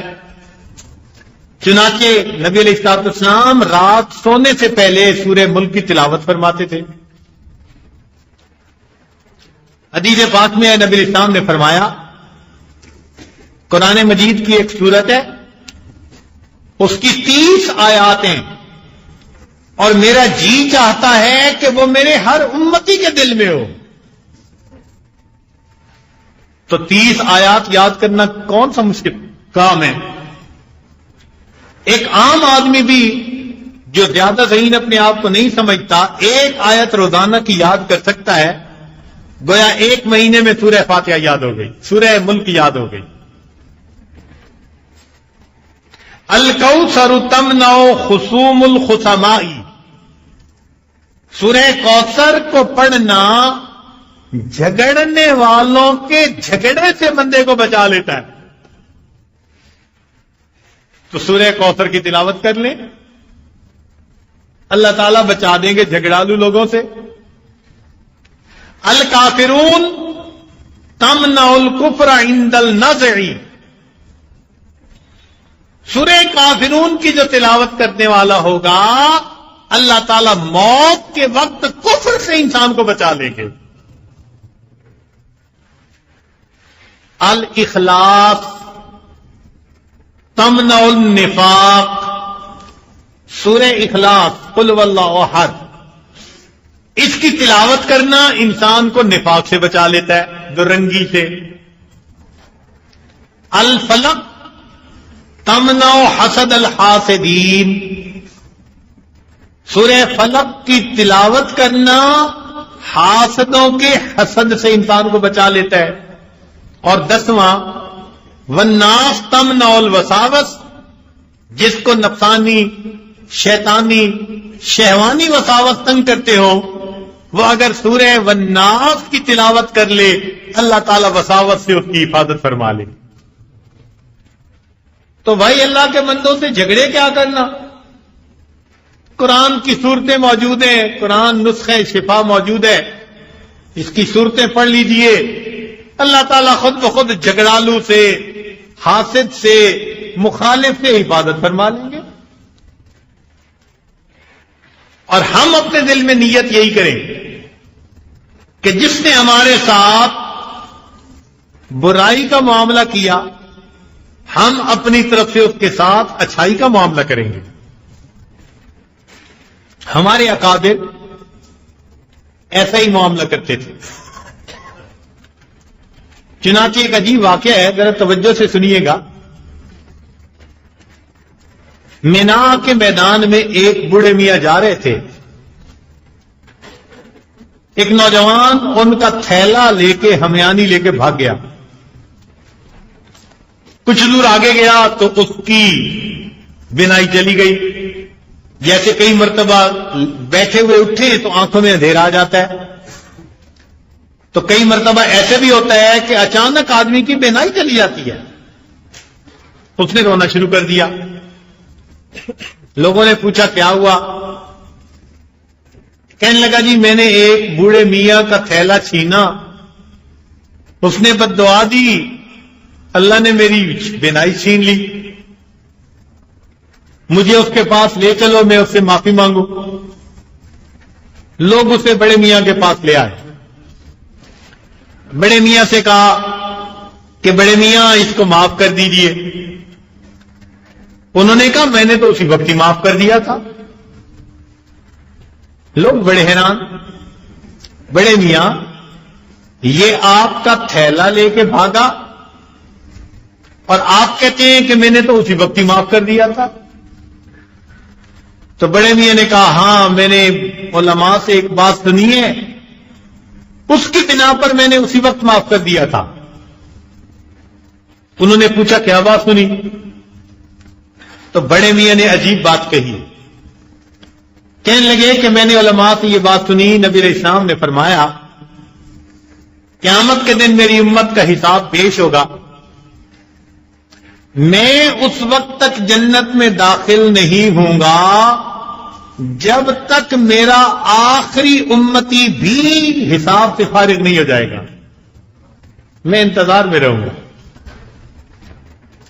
تو کہنے لگے کہ میرے دل میں یہ خیال آیا کہ جب نبی علیہ الصلوۃ والسلام امت کے حساب کا انتظار کریں گے تو جو میرا تھیلا لے کے بھاگا، اگر میں نے معاف نہ کیا، یہ مقدمہ قیامت کے دن پیش ہوگا، فیصلے میں جتنی دیر لگے گی اتنی دیر نبی علیہ السلام کو جنت میں جانے کا انتظار کرنا پڑے گا۔ معاف اس لیے کر دیا، نہ مقدمہ پیش ہوگا نہ میری وجہ سے میرے آقا کو جنت میں جانے میں دیر لگے گی۔ آج اگر یہ بات ہمیں سمجھ میں آ جائے، سارے جھگڑے ہی ختم ہو جائیں۔ آج کی عدالتیں کیوں لوگوں سے بھری ہوتی ہیں؟ یہ اس بات کی نشانی کہ دلوں میں عداوتیں بھری ہوئی ہیں۔ جب دلوں میں عدالتیں بھرتی ہیں پھر تب ظاہر میں عدالتیں بھر جاتی ہیں۔ ہم اللہ کے لیے معاف کر دیں، پھر دیکھیں اس کے بدلے اللہ تعالیٰ کا معاملہ کیا ہوتا ہے ہمارے ساتھ۔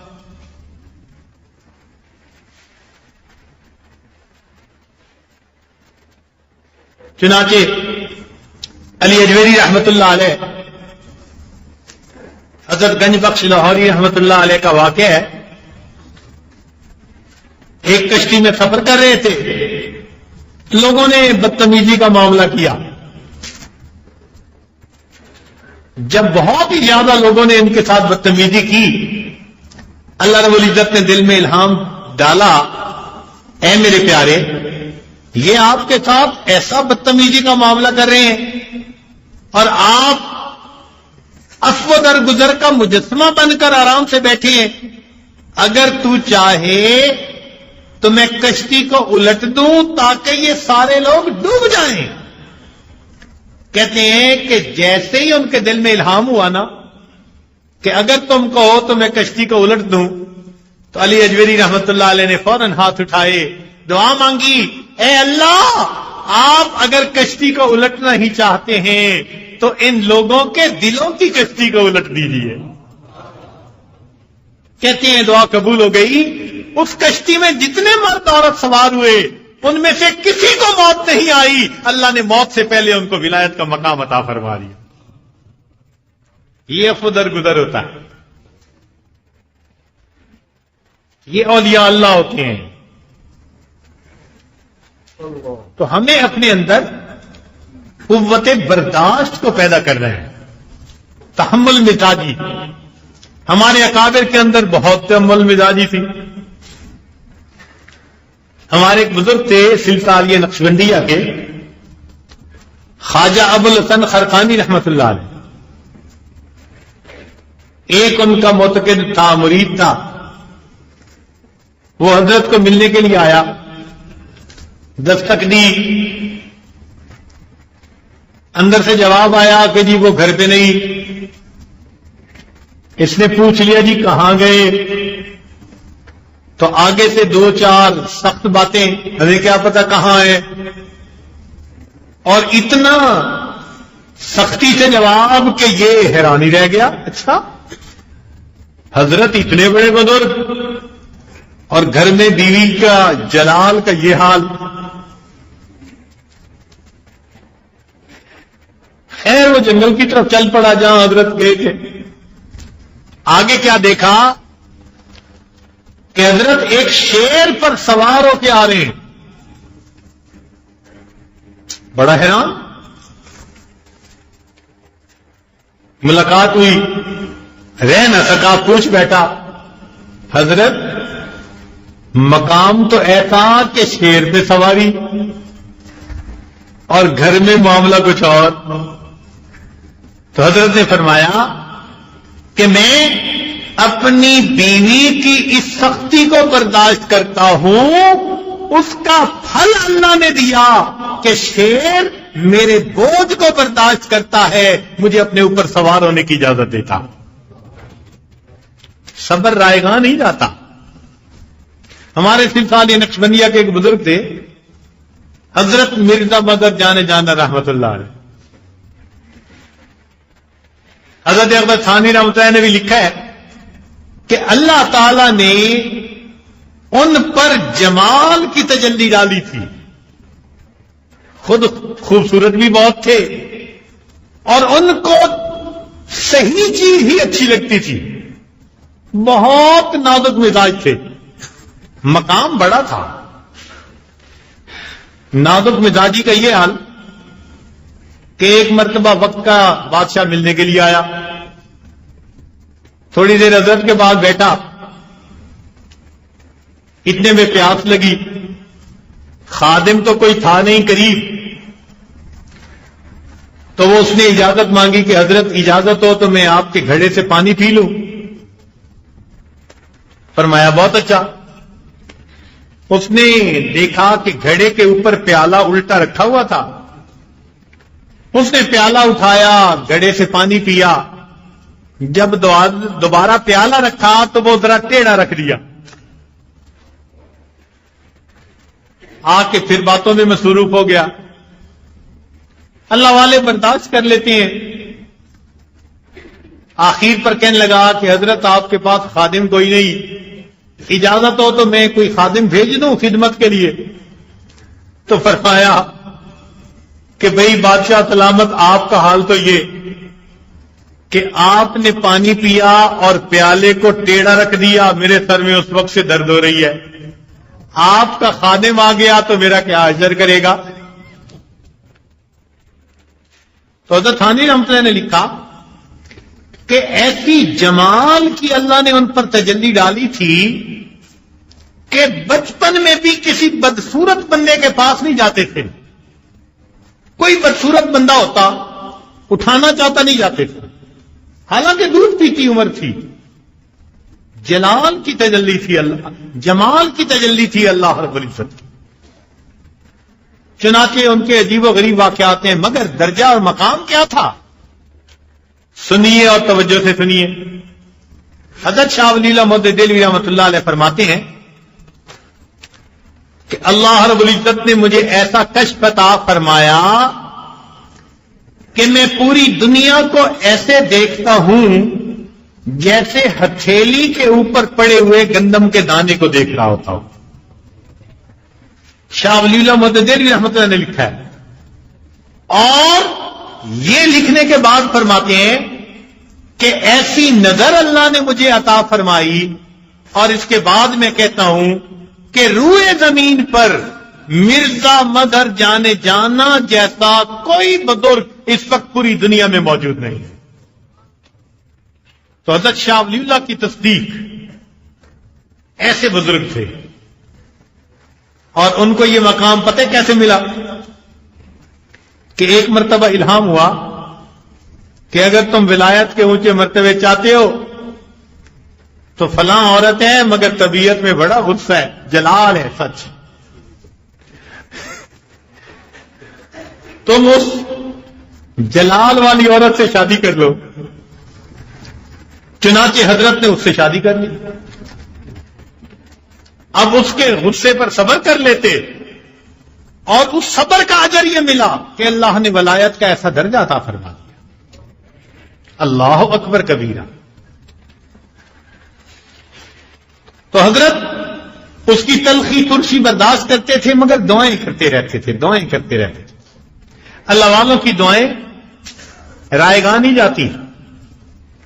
ان دعاؤں کا نتیجہ دیکھو کہ حضرت کی زندگی میں تو بیوی کا معاملہ ایسے ہی رہا، بالآخر حضرت کی وفات ہو گئی. تو حضرت کی وفات کے بعد آپ کے خلیفہ حضرت قاضی ثناء اللہ پانی پتی رحمت اللہ علیہ مفسر بھی تھے، محدث بھی تھے، فقیہ بھی تھے، صوفی بھی تھے. اللہ رب العزت نے ان کو یہ مقام عطا کیا تھا، قاضی ثناء اللہ پانی پتی رحمت اللہ علیہ جنہوں نے تفسیر مدری لکھی. ایسا مقام تھا کہ حضرت مرزا جان جانا رحمت اللہ فرماتے تھے قیامت کے دن اگر کسی نے مجھ سے قیامت کے دن اگر اللہ رب العزت نے پوچھا کہ تم میرے پاس کیا لائے ہو تو میں قاضی ثناء اللہ پتی کو اللہ کے سامنے پیش کر دوں گا. تو جب حضرت کی وفات ہو گئی تو قاضی صاحب نے حضرت کی اہلیہ کو اپنے قریب مکان لے کر دیا، اور وہیں پانی پت میں ہی وہ رہنے لگی. مگر حضرت کی دعائیں رنگ لائیں. اب اس اہلیہ کا دل بہت نیکی کی طرف متوجہ ہوا.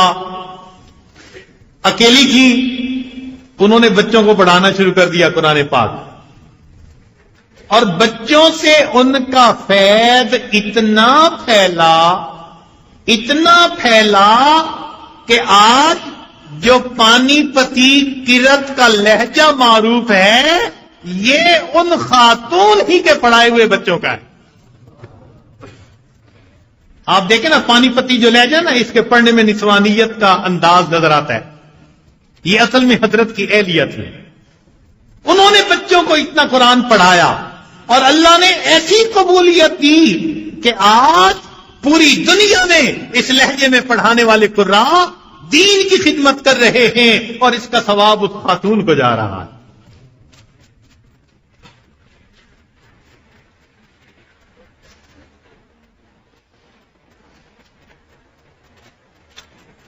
دارالعلوم دیوبند کے جو پہلے معلم تھے ان کا نام تھا ملا محمود، اور جو پہلے طالب علم تھے ان کا نام تھا محمود حسن، جو بعد میں شیخ الہند بنے. تو پڑھانے والا بھی محمود، پڑھنے والا بھی محمود. یہ ملا محمود جو تھے ان کی وفات ہو گئی. کسی کو خواب میں نظر آئے، اس نے پوچھا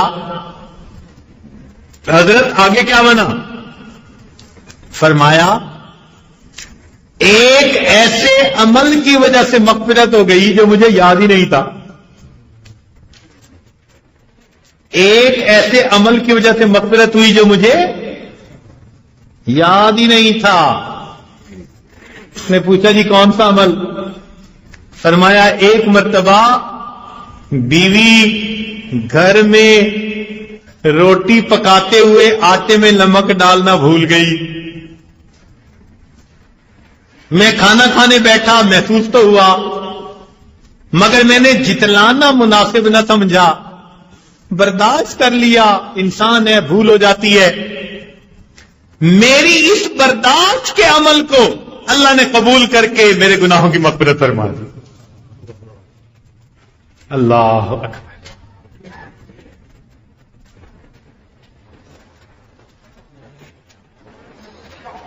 اللہ والوں کی برداشت بہت، سبحان اللہ.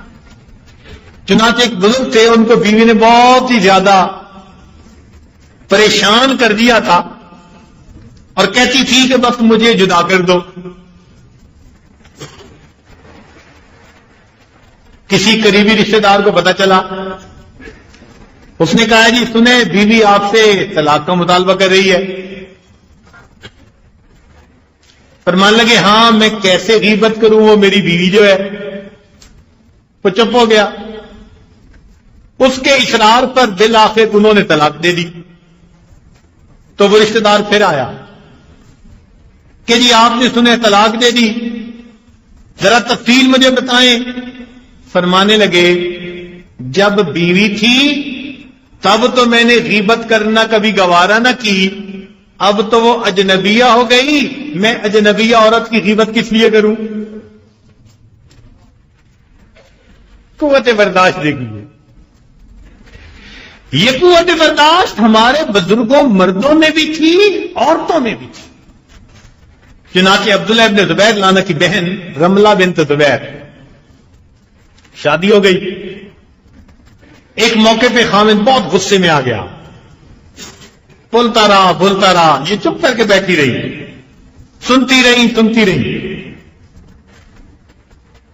خیر اس نے جو اپنا جلال دکھانا تھا اس نے دکھا لیا. پھر کچھ دیر کے بعد بندہ خود ہی تھک جاتا ہے نا. اب وہ تھک کے چپ ہو گیا، تھوڑی دیر کے بعد نارمل ہو گیا. جب نارمل ہوا تو ان کو اندازہ ہو گیا کہ اب یہ مناسب بات کر رہا ہے. تو انہوں نے اس کی طرف مسکرا کے دیکھا، خامند کی طرف. تو ان کو مسکراتے دیکھ کے خامند بھی مسکرایا. تو فرمانے لگی مجھے پہلے ہی پتا تھا کہ تمہارا علاج مسکراہٹ کی ایک نظر ہے. میں نے تمہارے غصے کو برداشت کر لیا، اب میری ایک مسکراہٹ تمہارے کام آ گئی. چلو جھگڑا ہی ختم. یہ قوت برداشت ہونی ضروری ہے، ورنہ انسان دنیا میں بھی کامیاب زندگی نہیں گزار سکتا. اور جس کی قوت برداشت نہ ہو آپ دیکھیں گے اس سے شکوے ہی شکوے ہوں گے. بیوی ہے تو خامد سے شکوا، خامد ہے تو بیوی سے شکوا، باپ ہے تو اولاد سے شکوا، اولاد ہے ماں باپ سے شکوا، پڑوسی ہے پڑوسی سے شکوا. شکوے ہی شکوے، قوت برداشت تو نہیں. چند دن پہلے ٹیلی فون پہ کسی سے بات ہوئی تو اللہ نے ان کو باہر ملک کی بھی توفیق دے دی جانے کی. جب پیٹ بھرا ہوتا ہے نا پھر مزاج ویسا ہی بن جاتا ہے. چنانچہ کچھ دن یہاں آ کے پھر رہنے کا موقع مل گیا. اب ذرا سی بات پہ میں تو یہاں بہت پریشان ہوں، یہ پاکستانی ایسے ہوتے ہیں، یہ ایسے ہوتے ہیں. بات تو میں نے ان کی سن لی، لیکن مجھے اتنا اندازہ ضرور ہو گیا کہ قوت برداشت کتنی ہے. اللہ نے اگر آپ کو پیٹ بھر کھانے کی توفیق دے دی تو اب سارے پاکستانی ایک جیسے ہو گئے. کوئی ان سے پوچھے کہ تمہیں کون سے بھائی سرخاب کے پر لگے ہوئے ہیں، تمہیں بھی اللہ باہر کے رزق کی بجائے یہی دے دیتا اور ساتھ فاقے دے دیتا، تو تم بھی تو پیدا یہی ہوئے نا، یہی پلے بڑے. انداز کا انداز دیکھو، یہ پاکستانی ایسے ہوتے ہیں. انہی پاکستانیوں سے علم پڑھنا ہے، انہی پاکستانیوں سے بیعت ہو کے تربیت کروانی ہے، اور بات کیا یہ پاکستانی ایسے ہوتے ہیں. قوت برداشت. اس سے بات کرو تو اس سے جھگڑا، یہ بھی پسند نہیں، وہ بھی پسند نہیں، وہ بھی پسند نہیں۔ اگر سارے آپ کو پسند نہیں تو کیا آپ اللہ کو پسند ہیں؟ سارے برے ہو گئے، ایک آپ ہی اچھے ہیں دنیا میں۔ تو بندہ کچھ اپنے بارے میں سوچے کہ میری حالت کیا ہے۔ اہل اللہ کی یہ پہچان، ان کو کسی سے شکوائی نہیں ہوگا۔ اللہ کی شان، کیا اللہ نے ان کو ظرف دیا ہوتا ہے، کبھی آپ ان کی زبان سے کسی مخالف، کسی حاسد، کسی دشمن کا تذکرہ تک نہیں سنیں گے۔ ایسا دل اللہ نے دیا ہوتا ہے۔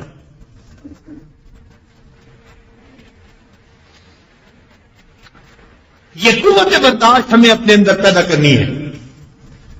آج تقریباً ہر گھر کا معاملہ قوت برداشت نہ ہونے کی وجہ سے الجھا ہوا ہے۔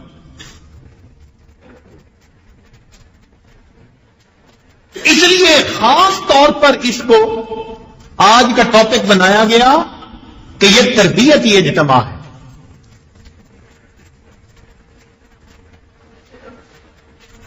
ضرورت کے پیش نظر ہمیں اپنے دل میں یہ عہد کرنا ہے کہ ہم اپنے اندر قوت برداشت پیدا کریں گے۔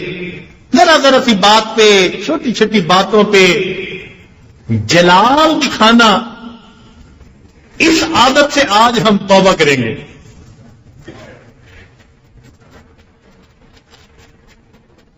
ذرا سی بات پہ الجھ جانا، اس سے ہم آج توبہ کریں گے۔ اللہ رب العزت کو صبر پسند ہے، اور یاد رکھنا صبر اللہ کی مدد کو دعوت دیتا ہے۔ جو صبر کرتا ہے اللہ اس کا وکیل ہوتا ہے، اللہ اس کا کارساز ہوتا ہے، اللہ تعالیٰ اس بندے کا مددگار ہوتا ہے۔ ہم صبر کر کے اللہ کی مدد کو اپنے پلڑے میں لے لیں۔ چنانچہ علامہ ابن قیم رحمت اللہ علیہ نے فرمایا کہ چند چیزیں چند چیزوں کی کنجیاں ہیں۔ بات بڑی دلچسپ ہے۔ چند چیزیں چند چیزوں کی کنجیاں ہیں۔ فرماتے ہیں جنت کی کنجی لا الہ الا اللہ، نماز کی کنجی طہارت، وضو، اس کے بغیر نماز نہیں ہوتی۔ وضو ہو تو نماز پڑھنا کتنا آسان ہوتا ہے۔ نیکی کی کنجی سچ بولنا، علم کی کنجی حسن سوال، اچھے انداز سے سوال کرنا، ولایت کی کنجی ذکر کثیر، کثرت سے ذکر کرنا، فلاح کی کنجی تقوی، توفیق کی کنجی گناہ سے پرہیز۔ جو شخص جتنا گناہ سے پرہیز کرے گا اللہ تعالیٰ نئے نئے اعمال کی اس کو توفیق عطا فرماتے جائیں گے۔ تو توفیق کی کنجی گناہ سے پرہیز، نعمت کی کنجی شکر ادا کرنا۔ آپ نعمتوں کا شکر ادا کریں، اللہ تعالیٰ کی نعمتیں اور زیادہ آپ پر آتی چلی جائیں گی۔ تو نعمت کی کنجی کیا ہوئی؟ اور فرماتے ہیں کہ مدد الہی کی کنجی صبر۔ جو بندہ صبر کرتا ہے تو اس کے بدلے بندے کو کیا ملتا ہے؟ اللہ تعالیٰ کی۔ تو آج یہ سبق آپ یاد کر لیں کہ معاملات میں اگر آپ کے ساتھ زیادتی ہو رہی ہے، برائی ہو رہی ہے، صبر کر جائیں، معاف کر دیں، برائی کے بدلے اچھائی کا معاملہ کر دیں، اس کے بدلے آپ کو اللہ ملے گا۔ اور جس نے اللہ کو پا لیا وہ کتنا خوش نصیب انسان ہے۔ تو یہ چیز ہمیشہ یاد رکھیں کہ معاملات جب بھی خراب ہونے لگیں تو آپ سٹرونگ وکٹ پہ کھیلیں، اور سٹرانگ وکٹ پہ کھیلنے کا کیا مطلب کہ صبر کریں؟ تو صبر میں پھر آپ کا کارساز مددگار کون ہوگا؟ نبی علیہ السلام تشریف فرما ہے، ابوبکر صدیق نبی ہیں. ایک صاحب آئے، ان کو کسی بات میں صدیق اکبر رضی اللہ تعالیٰ عنہ سے رنجش تھی. انہوں نے سخت باتیں کرنی شروع کر دی. وہ کرتے رہے، صدیق اکبر عنہ بھی سنتے رہے، نبی علیہ السلام بھی سنتے رہے. جب انف از انف ٹو مچ ہونے لگا تو صدیق اکبر عنہ نے جواب دیا، صفائی پیش کی. تو نبی علیہ السلام کھڑے ہو گئے. ابو صدیق نے پوچھا، اللہ کے نبی صلی اللہ علیہ وسلم آپ کھڑے ہو گئے جانے کے لیے؟ فرمایا، ابو بکر جب یہ شخص تمہارے بارے میں ایسی بات کر رہا تھا، ایک فرشتہ اللہ نے بھیجا تھا جو تمہاری طرف سے اس بندے کو جواب دے رہا تھا. جب تم نے خود جواب دینا شروع کیا، فرشتہ بھی چلا گیا اور اب میں بھی اس مجلس سے اٹھ کے جا رہا ہوں. تو بھائی کتنا آسان طریقہ ہے کہ اللہ کو اپنا مددگار بنا لیجئے، کارساز بنا لیجئے، صبر کیجئے. صبر کا بدلہ اللہ کی مدد کی شکل میں ملتا.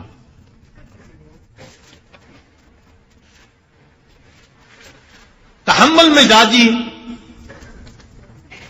اس کی ایک بہت بڑی خوبی یہ ہے کہ تحمل مزاج آدمی ہمیشہ خوش رہتا ہے، اور جس میں تحمل مزاجی نہ کم ہونا، ٹیمپرامنٹ شارٹ ہوتا ہے نا، ہر وقت ٹینشن میں رہتا ہے. ہر وقت کبھی خامن سے غصہ، کبھی بچوں پہ غصہ، کبھی ساتھ والیوں پہ غصہ. مرد ہے تو کبھی ماتحتوں پہ غصہ، کبھی ساتھ والے دوستوں پہ غصہ، ہر وقت انڈر ٹینشن. تو کتنا مزہ ہے تحمل مزاجی کا کہ آدمی اس شر بھری دنیا کے اندر بھی خوشیوں بھری زندگی گزارتا ہے. یاد رکھنا،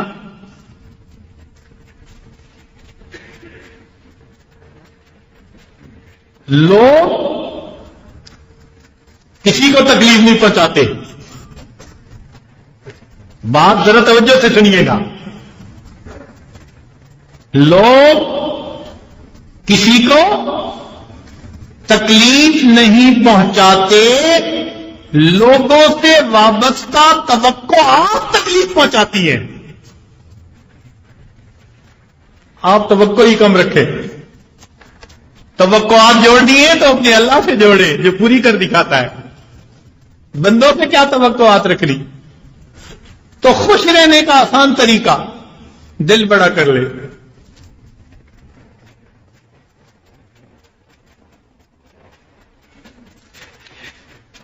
اسی لیے 11 چیزوں سے 11 چیزیں قائم رہتی ہیں.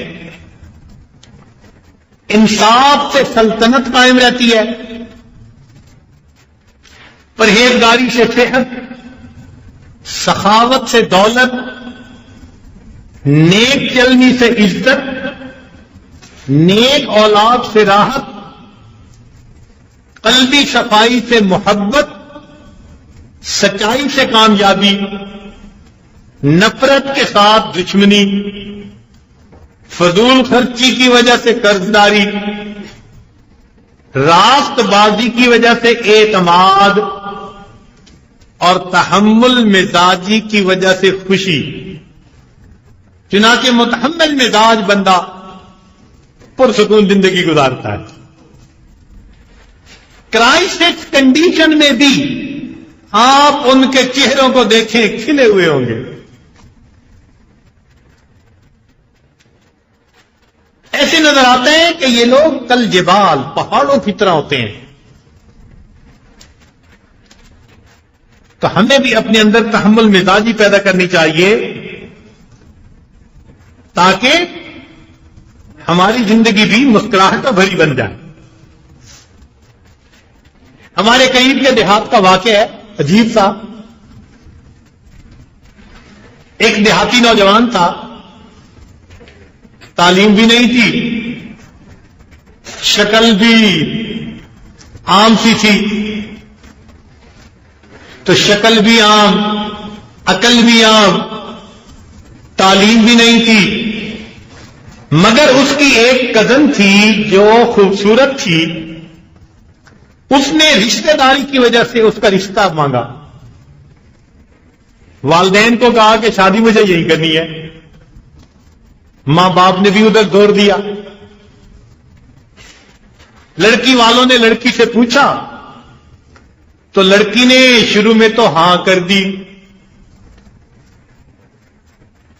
نکاح ہو گیا، رخصتی بھی ہو گئی، لیکن جب وہ آ کر اس کے پاس رہی تو اب اسے پتا چلا کہ یہ تو پکا جاہل، نہ عقل ہے نہ شکل ہے نہ کچھ ہے، زندگی کیسے گزرے گی؟ تو اب اس لڑکی نے دل میں اپنے خاوند کو ناپسند کرنا شروع کر دیا، مگر خاموش بھی تھی۔ شادی کے 3-4 دن بعد عام طور کے دلہنیں اپنے ماں باپ کے گھر جاتی ہیں، یہ لڑکی بھی گھر گئی۔ اب اس کی نیت تھی کہ میں واپس نہ کبھی آؤں تو زیادہ اچھا، مگر جرت نہیں ہو رہی تھی ماں باپ کو بات کرنے کی کہ رشتہ بہت قریبی تھا، اور ہاں بھی کر چکی تھی شروع میں۔ لو جی 2-4 دن کے بعد خامن لینے کے لیے آ گیا، ماں باپ نے کہا کہ بیٹی تیاری کرو، میاں لینے آیا ہے، جاؤ اس کے ساتھ۔ اس نے سامان باندھا، یہ چل پڑی۔ ایک گاؤں سے دوسرے گاؤں جانا تھا، راستے میں اس نے خاوند سے کہا کہ مجھے پیاس لگی ہے، تو قریب ایک کنواں تھا، اس نے جا کے گچڑی رکھی اور کنویں کے اندر جو لوٹے ہوتے ہیں ان میں سے پانی بھرنے لگا۔ بیوی کے دل میں کیا شیطان نے بات ڈالی کہ اس نے پیچھے سے اپنے خاوند کو دھکا دے دیا۔ جب دھکا دیا تو خاوند کنویں میں جا گرا۔ اس نے دل میں سوچا کہ اب یہ مر کھپ جائے گا، اب یہ واپس اپنے گھر گئی، اور اس نے عورتوں والا مکر کیا۔ مکر میں تو مشہور ہوتی ہے نا، وَجَاءُوا أَبَاهُمْ عِشَاءً يَبْكُونَ، جیسے اخوان یوسف نے مکر کیا تھا اس نے بھی مکر کیا، روتی ہوئی گھر۔ ماں باپ نے کہا کیا ہوا؟ کہنے لگی خاوند مجھے بٹھا کے کہیں چلا گیا، اتنی دیر انتظار کرتی رہی، مجھے ڈر لگنے لگا، میں اکیلی تھی، کوئی غیر مرد آ جاتا تو میرا کیا ہوتا، میری جان کا خطرہ، عزت کا خطرہ، وہ بے پرواہ سا آدمی، میں اس لیے واپس آ گئی۔ ماں باپ کو بھی بڑا غصہ کہ ہماری بیٹی کو اس طرح اس نے لاوارث چھوڑ دیا اور کہاں چلا گیا، ایسا بے وقوف انسان۔ اب ادھر کی بات سنیں، خاوند جب نیچے پانی میں گرا تو جان بچانے کی کوشش تو ہر کوئی کرتا ہے۔ اس نے جو ہاتھ مارا تو وہ جو لوٹوں کے ساتھ رسے بندھے ہوئے تھے نا، اس پر اس کا ہاتھ پڑ گیا، وہ ڈوبنے سے بچ گیا۔ کافی دیر کے بعد اس نے ہمت کی، آہستہ آہستہ رسے پہ چڑھتا چڑھتا دل آخر وہ باہر نکل آیا۔ اب اس نے سوچا میں کیا کروں؟ اس نے کہا بھئی مجھے توقع تو نہیں تھی کہ میری بیوی میرے ساتھ ایسا معاملہ کرے گی، کوئی بات نہیں۔ اب وہ واپس بیوی کے گھر آیا، کپڑے بھی اتنی دیر میں خشک ہو گئے تھے۔ اب جیسے گھر میں داخل ہوا سسرال کے، تو ماں باپ نے تو بہت اس کو جلی کٹی سنائی، تمہاری بیٹی کو چھوڑ کے چلا گیا، بے پرواہ بے عقل انسان، جو کچھ انہوں نے کہا اس نے خاموشی سے بات سن لی، اور آخر پہ اتنا کہا کہ جی ہاں مجھ سے غلطی ہو گئی، بہرحال آپ بیوی کو بھیجیں، گھر جانے دیر ہو رہی ہے۔ اب انہوں نے پھر بیٹی کو کہا کہ بیٹی جاؤ چلو۔ اب بیٹی چل تو پڑی، لیکن ایک بات اس کے ذہن میں بار بار آنے لگی کہ اگرچہ یہ ان پڑھ تھا، اگرچہ یہ بے عقل تھا، جو مرضی تھا، شکل اچھی نہیں تھی، مگر اس نے میرا عیب تو چھپایا نا، دل تو بڑا ہے نا اس کا۔ اگر یہ چاہتا اور ماں باپ کے سامنے میری حرکت کو کھول دیتا تو میں تو ماں باپ کو چہرہ دکھانے کے قابل نہ رہتی۔ اس ایک بات پر اس لڑکی کے دل میں خاوند کی ایسی محبت پیدا ہوئی کہ بقیہ پوری زندگی اس نے خاوند کی محبت کے ساتھ پوری زندگی گزاری۔ تو انسان جب دل بڑا کرتا ہے اللہ تعالیٰ پھر اس کا اجر بھی بڑھا دیتے۔ تو آج ہم اگر چھوٹی چھوٹی باتوں پہ غصہ کریں تو ہم تو اس دیہاتی ان پڑھ سے بھی گئے گزرے بن گئے۔ تو تحمل اور برداشت اپنے اندر پیدا کرنا، یہ آج کا ہمارا سبق ہے۔ اللہ سے ہم دعا بھی مانگے کہ اللہ تعالی ہمیں ایسی نعمت عطا بھی فرمائے۔ نبی علیہ الصلوۃ والسلام کا تحمل کیا تھا، حیرت ہوتی ہے۔ مولانا روم رحمۃ اللہ علیہ نے واقعہ لکھا ہے، فرماتے ہیں کہ نبی علیہ السلام کے ہاں ایک یہودی آیا، ذرا دور سے تھا، رات ہو گئی۔ نبی علیہ السلام نے فرمایا ابھی دیر ہو گئی ہے تو یہیں ٹھہر جا مہمان۔ وہ ٹھہر گیا، نبی علیہ السلام نے اس کو ٹھہرا لیا، رات کو کھانا دیا، کھانا بھی اس نے خوب کھایا۔ اللہ کی شان کہ اس کا پیٹ خراب ہو گیا اور اس کو ایسی حالت ہوئی کہ بستر پر ہی اس کے پاخانہ خارج ہو گیا، کپڑے بھی خراب، جسم بھی خراب، بستر بھی خراب۔ شرم بھی اس کو آئی، وہ اسی طرح وہاں سے نکلا راتوں رات اور جا کے کہیں نہایا، کپڑے دھوئے اور سوچا کہ میں چلو چلا جاؤں۔ پھر اسے خیال آیا کہ میں تو اٹھ کے آ گیا، فلاں چیز تو میں لایا نہیں، وہ تو وہی رہ گئی۔ اب شرم کے مارے اسے آنا تو واپس پڑا، چیز چھوڑ نہیں سکتا تھا۔ چنانچہ جب وہ واپس آیا فجر ہو چکی تھی، نبی علیہ السلام فجر کے بعد مہمان کا پتہ کرنے گئے تو پتہ چلا جی کہ مہمان تو غائب اور بستر سے نجاست کی بو آ رہی ہے۔ اللہ کے پیارے حبیب صلی اللہ علیہ وسلم نے اپنے اہل خانہ کو نہیں بتایا، پانی بھر کے لائے، خود اس نجاست کو صاف فرمانے لگے۔ جب آپ بستر کو صاف فرما رہے تھے اس وقت وہ یہودی آیا، آنکھوں سے اس نے دیکھا، کہنے لگا میں کلمہ پڑھتا ہوں، مسلمان ہوتا ہوں۔ یہ اخلاق واقعی اللہ کے نبی کے ہو سکتے۔ اللہ اکبر کبیرہ۔ سلام اس پر کہ جس نے خون کے پیاسوں کو کبائیں دی، سلام اس پر کہ جس نے گالیاں سن کر دعائیں دی، سلام اس پر کہ جس نے فضل کے موتی بکھیرے ہیں، سلام اس پر بروں کو جس نے فرمایا کہ میرے ہیں۔ نشہ پلا کے گرانا تو سب کو آتا ہے، مزہ تو تب ہے کہ گرتوں کو تھام لیتا۔ میرے آقا کی یہ شان تھی، بروں کے بارے میں فرمایا میرے۔ اللہ اکبر کبیرہ۔ آج ہم اپنی زندگی کے اوپر نظر دوڑائیں، ہم نے اپنی زندگی میں کتنا بے جا غصہ کیا، کتنا اللہ کے بندوں کو ہم نے دل کی ایذا پہنچائی۔ اتنے گناہ جو آج نامہ اعمال میں لکھوا کر بیٹھے ہیں، تو آج ہم اگر اللہ سے نعمتیں مانگیں گے تو بن توبہ کے مل جائیں گی۔ ہمیں اپنے ان گناہوں سے توبہ کرنی چاہیے، اور توبہ بھی پکی اور سچی کرنی چاہیے، پکی سچی توبہ، یہ سوچتے ہوئے کہ اللہ اب ہمارا ملجا اور ماوا تیرے سوا کوئی نہیں، ہمارا دنیا میں آپ کے سوا کوئی نہیں۔ اللہ اکبر۔ بنی اسرائیل کا ایک عجیب قصہ لکھا ہے، توجہ سے سنیے۔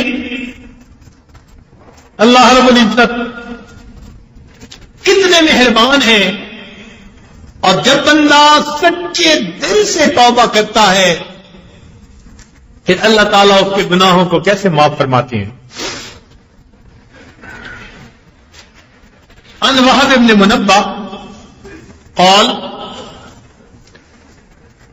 وہب بن منبہ فرماتے ہیں کان فی زمن موسیٰ علیہ السلام شاب آتن، موسیٰ علیہ السلام کے زمانے میں ایک نوجوان تھا، بڑا سرکش اور نافرمان تھا، مسرف علی نفسہ، اپنی جان پہ بڑی زیادتی کرتا تھا، یعنی گناہ کرتا تھا، اتنا برا تھا کہ بستی کے لوگ اس سے تنگ آ چکے تھے۔ سب نے مل کے فیصلہ کیا کہ اس نوجوان کو یہاں سے نکال دو۔ فاخرجوہ من بینہم لسوء فعلہ، ساری بستی والوں نے اس کے برے کاموں کی وجہ سے اس کو بستی سے نکال دیا۔ فحضرت الوفات فی خربۃ علی باب البلد، اس بندے کو شہر کے دروازے پر، پرانے زمانے میں شہروں کے گرد فصیل ہوتی تھی، اس کے دروازے پر ویرانے میں اس کو موت آ گئی۔ فاوحی اللہ تعالی الی موسیٰ علیہ السلام، اللہ تعالی نے موسیٰ علیہ السلام کی طرف وحی نازل کی، ان ولی من اولیائی حاضرہ الموت، میرے اولیاء میں سے ایک ولی کو موت آ گئی ہے، فاحذرہ وغسلہ وصلی علیہ، آپ اس کے بعد جائیے، اس کو غسل دیجیے اور اس کی جنازہ کی نماز پڑھیے۔ وَقُلْ لِمَنْ كَثُرَ عِصْيَانُهُ، اور فرمائیے کہ جس بندے کے گناہ بہت زیادہ ہوں، يَحْضُرُ جَنَازَتَهُ لِأَغْفِرَ لَهُمْ، وہ اس کی جنازے میں شامل ہو جائے، میں اس بندے کے گناہوں کو معاف کر دوں گا۔ وَاحْمِلْهُ إِلَيَّ لِأَكْرِمَ مَثْوَاهُ، اور اس کو قبر میں دفنا دیجئے، میں اس کے ساتھ اچھا معاملہ کر لوں۔ فنادى موسیٰ علیہ السلام فی بنی اسرائیل، حضرت موسیٰ علیہ السلام نے بنی اسرائیل میں اعلان کروا دیا۔ فَكَثُرَ النَّاسُ، بہت لوگ اکٹھے ہو گئے، ہر بندہ چاہتا تھا میرے گناہ معاف ہو جائے، اللہ کے پیغمبر کی زبان سے مغفرت کی خوشخبری سن رہے تھے۔ فلما حضروه عرفوه، جب لوگ وہاں پہنچے تو لوگوں نے اس نوجوان کو پہچان لیا۔ فقالوا، فرمایا، یا نبی اللہ، اے اللہ کے نبی، ھذا هو الفاسق، یہ تو وہی فاسق ہے، الذی اخرجناہ، جس کو ہم نے اپنی بستی سے نکال دیا تھا۔ فتعجب موسیٰ من ذلک، موسیٰ علیہ السلام اس بات پہ بڑے حیران ہو گئے۔ فاوحی اللہ الیہ، اللہ رب العزت نے ان کی طرف وحی نازل فرمائی، صدقوا وہم شہدائی، یہ ٹھیک کہہ رہے ہیں، مگر معاملہ یہ ہے کہ انہ لما حضرت الوفات فی ہذہ الخربۃ، مسئلہ یہ ہے کہ جب اس بندے کو اس ویرانے میں موت آئی، نظر یمنۃ و یسرۃ، اس نے اپنے دائیں بھی دیکھا، اس نے اپنے بائیں بھی دیکھا، فلم یرا حمیما، اس کو کوئی دوست نظر نہیں آیا، ولا قریبا، کوئی اپنا قریبی نظر نہیں آیا، ورآ نفسہ غریبۃ، اس نے اپنے نفس کو غریب دیکھا، وحیدۃ، اکیلا پایا، ذلیلۃ، ذلیل پایا، منکسرتن دل ٹوٹا ہوا پایا، فرفع بصرہ الیہ پھر اس نے آسمان کی طرف نظر اٹھائی، وقال اور یہ کہا الہی عبد من عبادک، اللہ تیرے بندوں میں سے ایک بندہ ہوں، غریب من بلادک شہر سے نکالا گیا ہوں، لو علمت اگر میں جان لیتا ان عذابی یزید فی ملکی کا کہ مجھے عذاب دینے سے آپ کی شاہی میں اضافہ ہو جاتا، وعفو کا اور اگر آپ مجھے معاف کر دیں، انی ینقصہ من ملکی کا اس سے آپ کے ملک میں کوئی کمی آ جاتی، لما سألتک المغفرہ اللہ میں آپ سے کبھی مغفرت کا سوال نہ کرتا، ولیس لی ملجأ نہیں میری کوئی جائے پناہ، ولا رجاء نہیں کوئی میری امیدگاہ، الا انتا مگر تو ہی تو ہے، وقد سمعت فیما انزلت انک قلت اور میں نے سنا ہے کہ آپ نے یہ آیت نازل کی ہے، انی انا الغفور الرحیم کہ میں بڑا بخشنے والا اور بڑا رحیم ہوں، اللہ فلا تخیب رجائی میری امید کو نہ توڑ دینا، یا موسیٰ اے موسیٰ علیہ السلام افکان یحسن بی ان اردہ کیا یہ بات مجھے سجتی ہے کہ میں اس کی بات کو رد کر دیتا، وہو غریب علی ہذہ الصفۃ اور وہ پردیسی تھا اس حال میں، وقت توسل الی بی اور اس نے مجھے میرا ہی رحمت کا واسطہ دیا، وتضرع بین یدی میرے سامنے گڑ گڑایا، وعزتی مجھے اپنی عزت کی قسم، لو سالنی فی المذنبین من اہل الارض جمیعا لوہبتہم اگر وہ پوری دنیا کے گناہگاروں کی بخشش کا سوال کرتا، ایسی دعا مانگی تھی میں دنیا کے سارے گناہگاروں کی بخشش کر دیتا، لوہبتہم لہو لذل غربتہ یا موسیٰ انا کہف الغریب اے موسیٰ میں پردیسی کی پناہ گاہ ہوں، وحبیبہ اور میں ہی اس کا دوست ہوں، وطبیبہ اور میں ہی اس کا طبیب ہوں، وراحمہ اور میں ہی اس پر رحمت کرنے والا ہوں۔ سوچئے اگر ایک نوجوان اپنے آپ کو اس حال میں دیکھتا ہے اور اللہ سے دعا مانگتا ہے، اللہ فرماتے ہیں کہ اس دعا کی وجہ سے اگر وہ ساری دنیا کے گناہگاروں کی بخشش کی سوال کرتا، میں ساری دنیا کے گناہگاروں کی بخشش فرما دیتا۔ وہ اتنا قریب ہے، کیا اتنے بڑے مجمع میں سے اللہ تعالی ہم میں سے کسی ایک کی بھی فریاد کو قبول نہیں فرمائیں گے؟ کوئی تو مرد ہوگا، کوئی تو عورت ہوگی جس کے دل سے دعا نکلے گی اور اس کی برکت سے اللہ تعالی باقی سب کے گناہوں کی بھی بخشش فرما دیں گے۔ لہذا آج سچی توبہ کر کے زندگی کے پچھلے گناہوں کو بخشوانے کا وقت آ گیا۔ اللہ تعالی ہماری بخشش فرمائے اور ہمیں آئندہ نیکوکاری اور پرہیزگاری کی زندگی نصیب فرمائے۔ وآخر دعوانا ان الحمدللہ